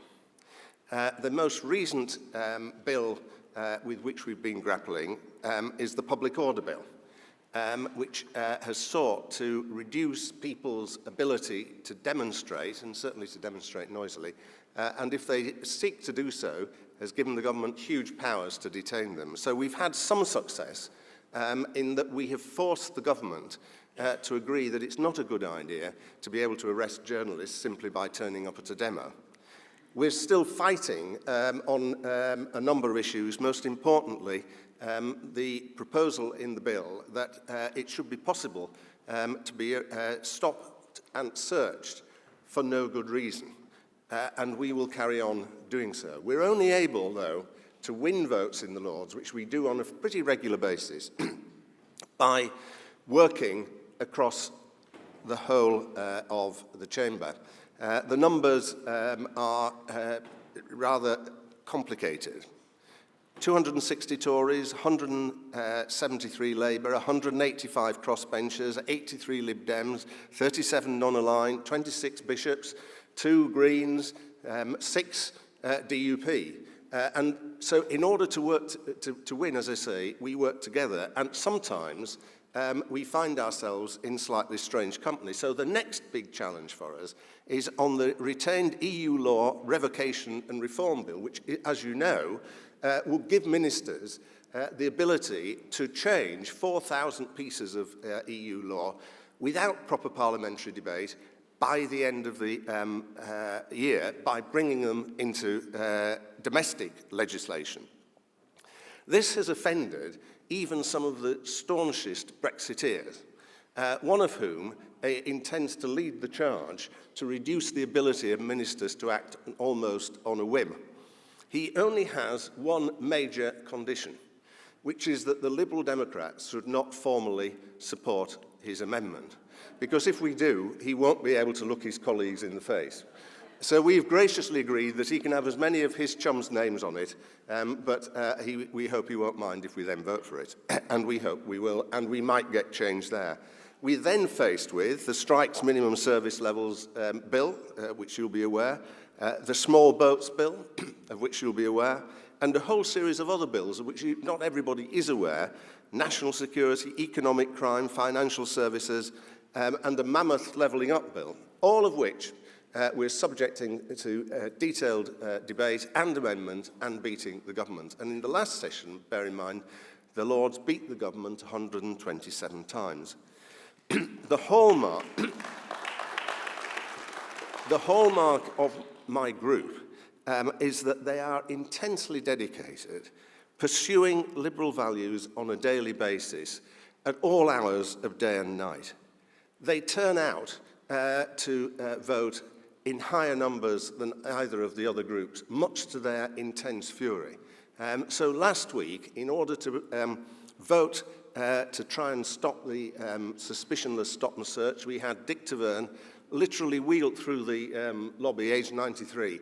This is true dedication, and I'm hugely grateful to them.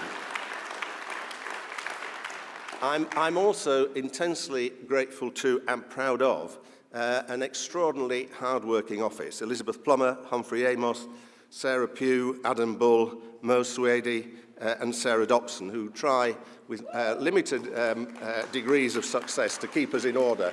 But without them, we would be really, really struggling. So I can give you this absolute assurance: we will work day and night to pursue liberal values, to beat the government whenever we can, to hold them to account, and to make sure that the worst aspects of the things that this government are trying to do to our country are stopped. Thank you.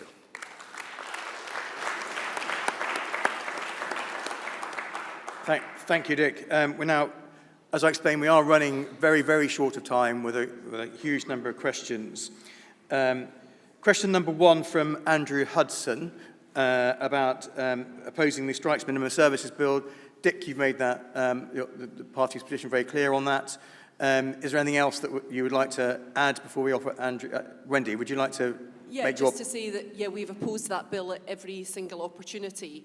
And one of the benefits that Dick does have in the Lords is greater opportunities for scrutiny than we do in the Commons. But I think it's worth noting that on this bill, even the Transport Secretary, Mark Harper, said that legislation will make no difference to the recent strikes. But I just wanted to highlight the amendments in the Commons, which included a Lib Dem effort to commit the government to providing minimum service levels in hospitals and other services at all times, not just including strikes.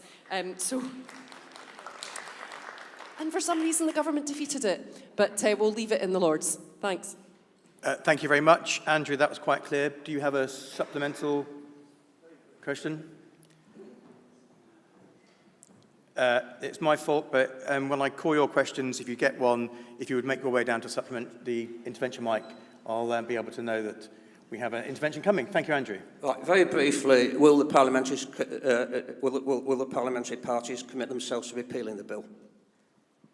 If we're ever in a position to do so in government, yes, but I think the reality is that that's not where we are just now. But the bill is still to be complete its passage through the Lords, and as Dick said, we'll be doing our best in the Lords to mitigate it. Thanks. I think that's okay. We're going to. I think if you can alternate between the two of you whenever you can, that'd be even better. The second question we're going to take is from Juliet Line, and it's question 2 on the on our daily order paper. Where do I think I am? On the conference daily. Thanks, James. Yeah, the answer, of course, is yes, we will promote freedom of speech. We do it when it comes to legislation. As I say, we've been doing it on the Public Order Bill, and we also do it amongst ourselves. It may be no complete surprise to everybody in the hall that there are times when Liberal Democrat peers don't always agree with each other. And sometimes we disagree with each other quite strongly. The challenge that we try to grapple with, and which as a party and a country we have to grapple with, is how we manage disagreement. And the thing we put a lot of effort into, sometimes we succeed, sometimes we fail, is to disagree well. We try to have a respectful debate.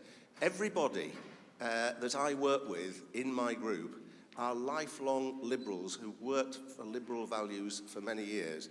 So it's very important that when we do disagree, we do it on a basis which respects what they have given our cause over a long period, but we absolutely respect the freedom of speech, and we believe, don't we, that vigorous debate is the hallmark of a liberal society and something we should protect. Thank you. Juliet, do you have a supplementary? Just to say thank you very much for that answer, Dick. That was really heartening to hear, and I hope the Lords and Parliamentary Party and the Commons can carry on in that spirit. Thank you very much. Thank you. The next question we're going to take is from Joe Tuvey, question 7 on the daily announcements. Wendy, do you want to take this one first? So we have a long history as a party for standing up for LGBT plus rights, from being the first party to openly oppose Section 28 to our instrumental role in legalising same-sex marriage. Some of the parliamentary party's current campaign priorities include to include the ex-gender option on passports, to offer asylum to people fleeing the risk of violence because of their sexual orientation or gender identification, in the culture of disbelief for LGBT plus asylum seekers, and never refuse an LGBT plus applicant on the basis that they could be discreet. We want to develop a comprehensive strategy for promoting the decriminalisation of homosexuality around the world and advancing LGBT plus rights, and ensure that LGBT plus inclusive mental health services receive funding and support. We want to address continuing inequalities in health service access faced by same-sex couples and continue to improve LGBT plus healthcare overall. And the one area which I think is becoming a big issue is conversion therapy. Leila and Christine have done incredible work on this over the years, and the UK government is now saying that it will ban conversion therapy. We've yet to see any details or timelines for the government plans, but we need to ensure that that ban protects all LGBT plus people, and that any loopholes around people consenting to therapy are properly closed. I know that Leila has already been incredibly vocal on this, and so I think that is likely to be a priority going forward. Thank you. Dick, did you have anything to add? Okay, I don't see Joe to ask a supplementary, so we can move on to another question. I think, yes. Can we have question 9 by Greg Webb?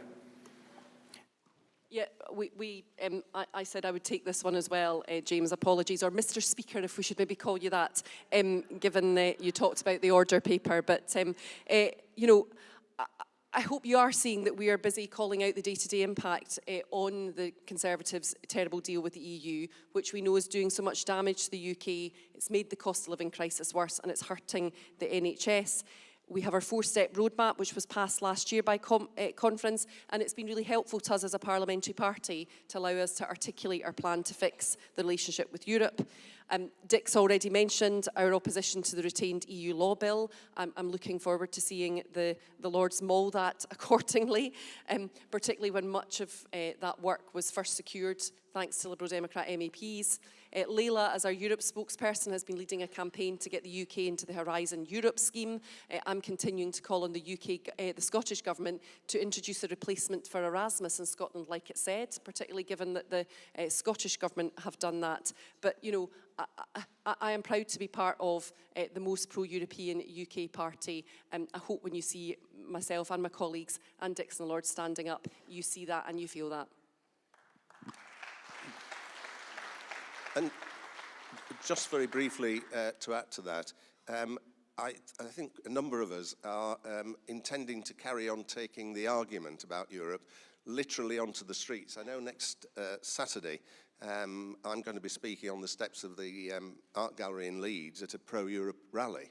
And I think it's very important that parliamentarians put their money where their mouth is, not just in Parliament, but help rebuild support for the European cause in the country.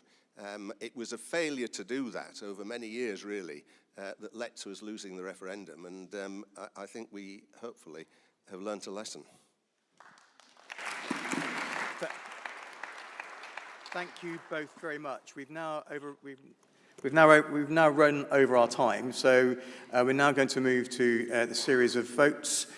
Even though this is one item on the agenda, we will be taking 2 votes on each of the reports in front of you. Could I ask, actually, the Lords and Commons to consider providing full answers to the questions that we haven't been able to take? That would be really helpful, and I'm sure you can lobby for more time on the agenda in the next agenda setting meeting. So we're now going to move to a vote. Online, the votes will be open and you will get a chance to vote for both of them at the same time. But in the hall, we're going to go straight to a vote to receive the report from the party in the Commons. Can I see those in favour?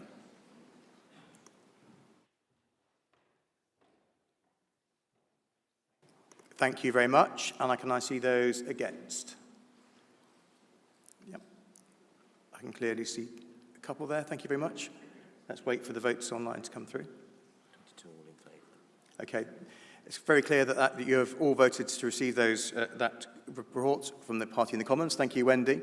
We'll now move to a vote on the report from the party in the Lords. Can I all see, please now, those in favour of receiving that report from the...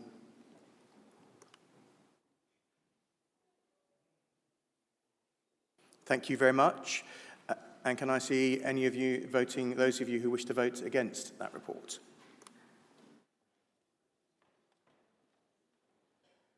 Thank you very much. And that report is also clearly received as well. So thank you very much, conference. Thank you for bearing with us as we get back on track for time. And I have now great pleasure in handing over to Nick Da Costa, Chair of the FCC.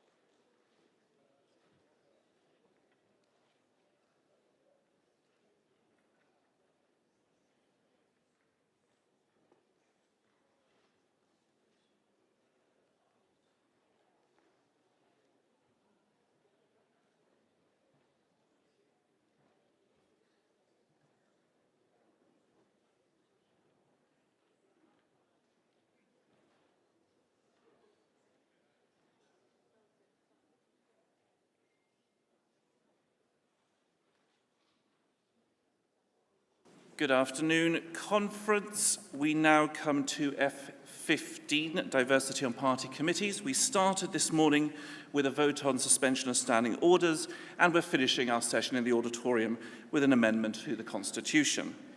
Before I come to that, I just want to mention that the winner of the emergency motions ballot was a better alternative to the small boats legislation. And you can hand in speakers' cards for that at the front speaker's desk. I have received a significantly large number of cards on this item, and I apologise to all of those people I will not be able to call. I've received almost 6 times as many cards as spaces in the debate. Before I call the mover, I have received 3 procedural motions to move to next business. That is covered under Standing Order 11.1A through to D, if you want to read that at the back of your agenda. In the instance that we receive multiple procedural motions on one item, the Chair has the discretion to choose which one to take. No more than 1 move to next business may be moved during a session. What will happen is I've received the various statements. I will read one of the statements. We will then hold a vote if you want to move to a mini-debate. That's done on a simple majority. In that instance, the person moving the move to next business has 2 minutes to speak why we should move to next business, and a responder has 2 minutes to speak against that. We would then have a vote on that which requires a 2/3 majority to pass. If 2/3 majority is received, we move to next business, i.e. finish in the auditorium for the evening. And if it fails, we will continue on with the debate. With that in mind, I will go to the relevant move to next business and read the 75-word statement. The move to next business I have selected is from Gareth Epps. The statement is as follows. This proposal seeks to trash the party's commitment to equality, diversity, and inclusion in our structures. It discriminates against non-binary and trans people. It is a form of erasure. Were Conference Committee to have discretion over constitutional amendments, it would not even be on the agenda. It is supported by a tiny minority of people who disagree with the party's fundamental values. Therefore, I will ask now, we're going to move on to a vote. If you want to hear the mini debate, I'm going to allow the online vote to catch up with us as well. So therefore, those of you that want to hear a mini debate, please raise your cards.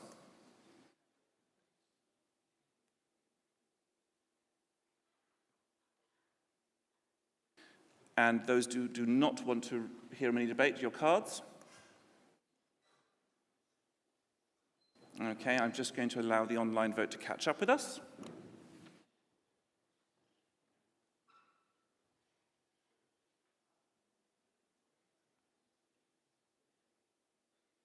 Whilst we're waiting for the online vote to catch up, I have an announcement. Could I please, I was saying, could Nick please announce? A pair of...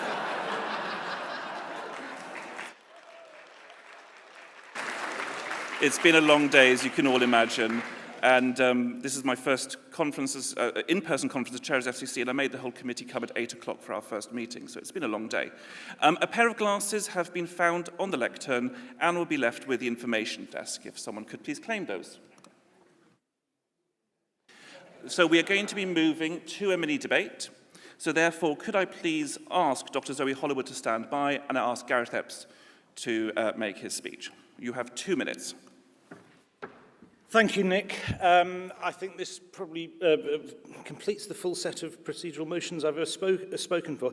I think this is very simple. At present, Federal Conference Committee does not have any right to object to any amendment to the party's constitution on any grounds. However, I think there are some areas in which they need to think about limiting that. This is a proposal that fundamentally is going to diminish this party's constitutional commitment from our preamble to fundamental values of equality, inclusion and diversity. I object to that. I think the party needs to think very hard about what it allows to be debated at conferences in the age that we live in. I do not think there is any support for this proposal, which I was appalled to find on our agendas. And I would like us just to move to next business, because I don't think there is any benefit to be had on a debate on it. Thank you.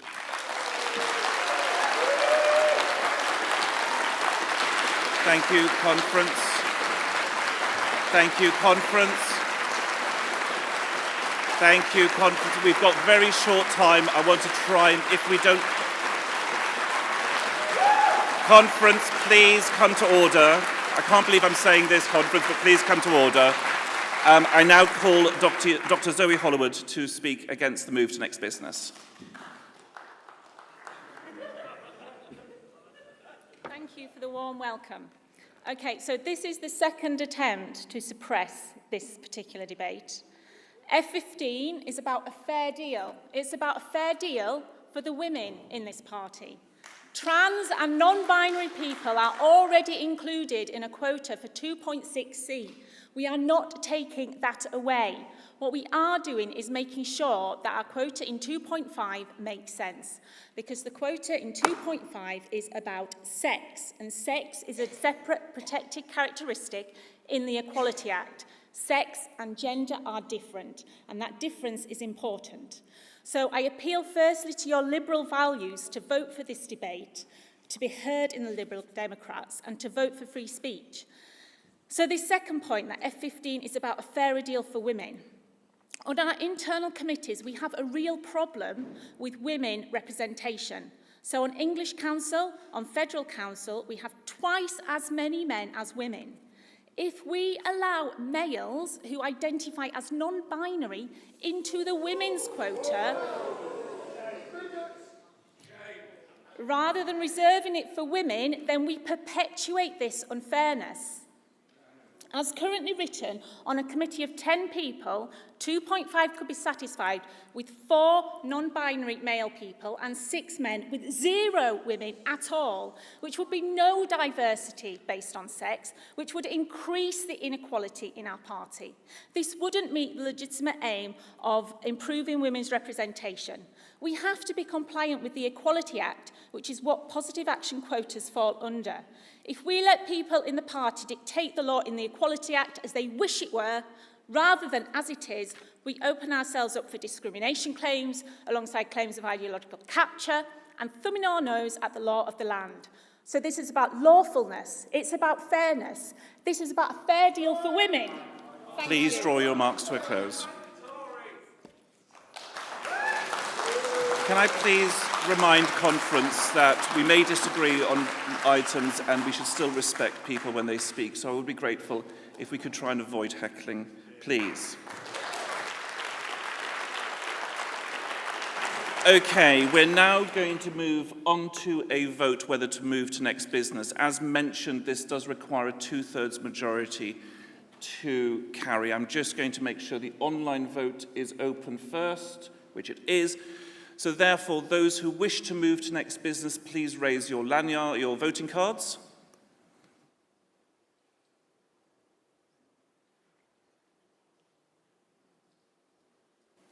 Thank you very much. And those who do not wish to move to next business. Thank you very much. I'm just going to allow the online vote to catch up.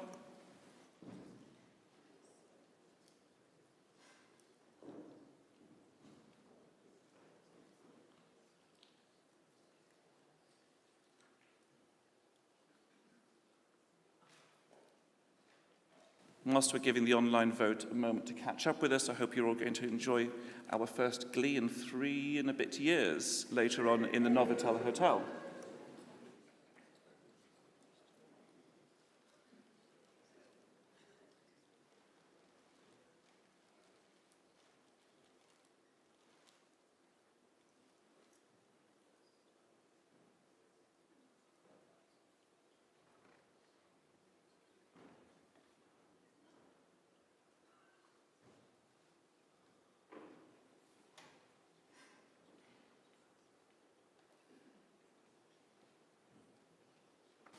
Thank you, conference. Apologies for that. We just wanted to make sure that everyone had a chance to vote online.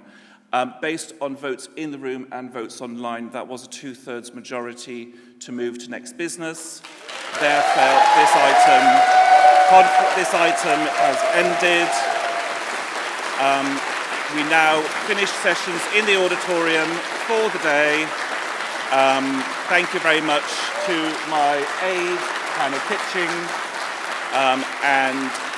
We look forward to seeing you back tomorrow for the emergency motions. That is not in order for a recorded vote. A recorded vote requires 50 people to be standing in their seats. There were not 50 people standing in their seats. Thank you very much, conference. That is everything finished. Thank you very much.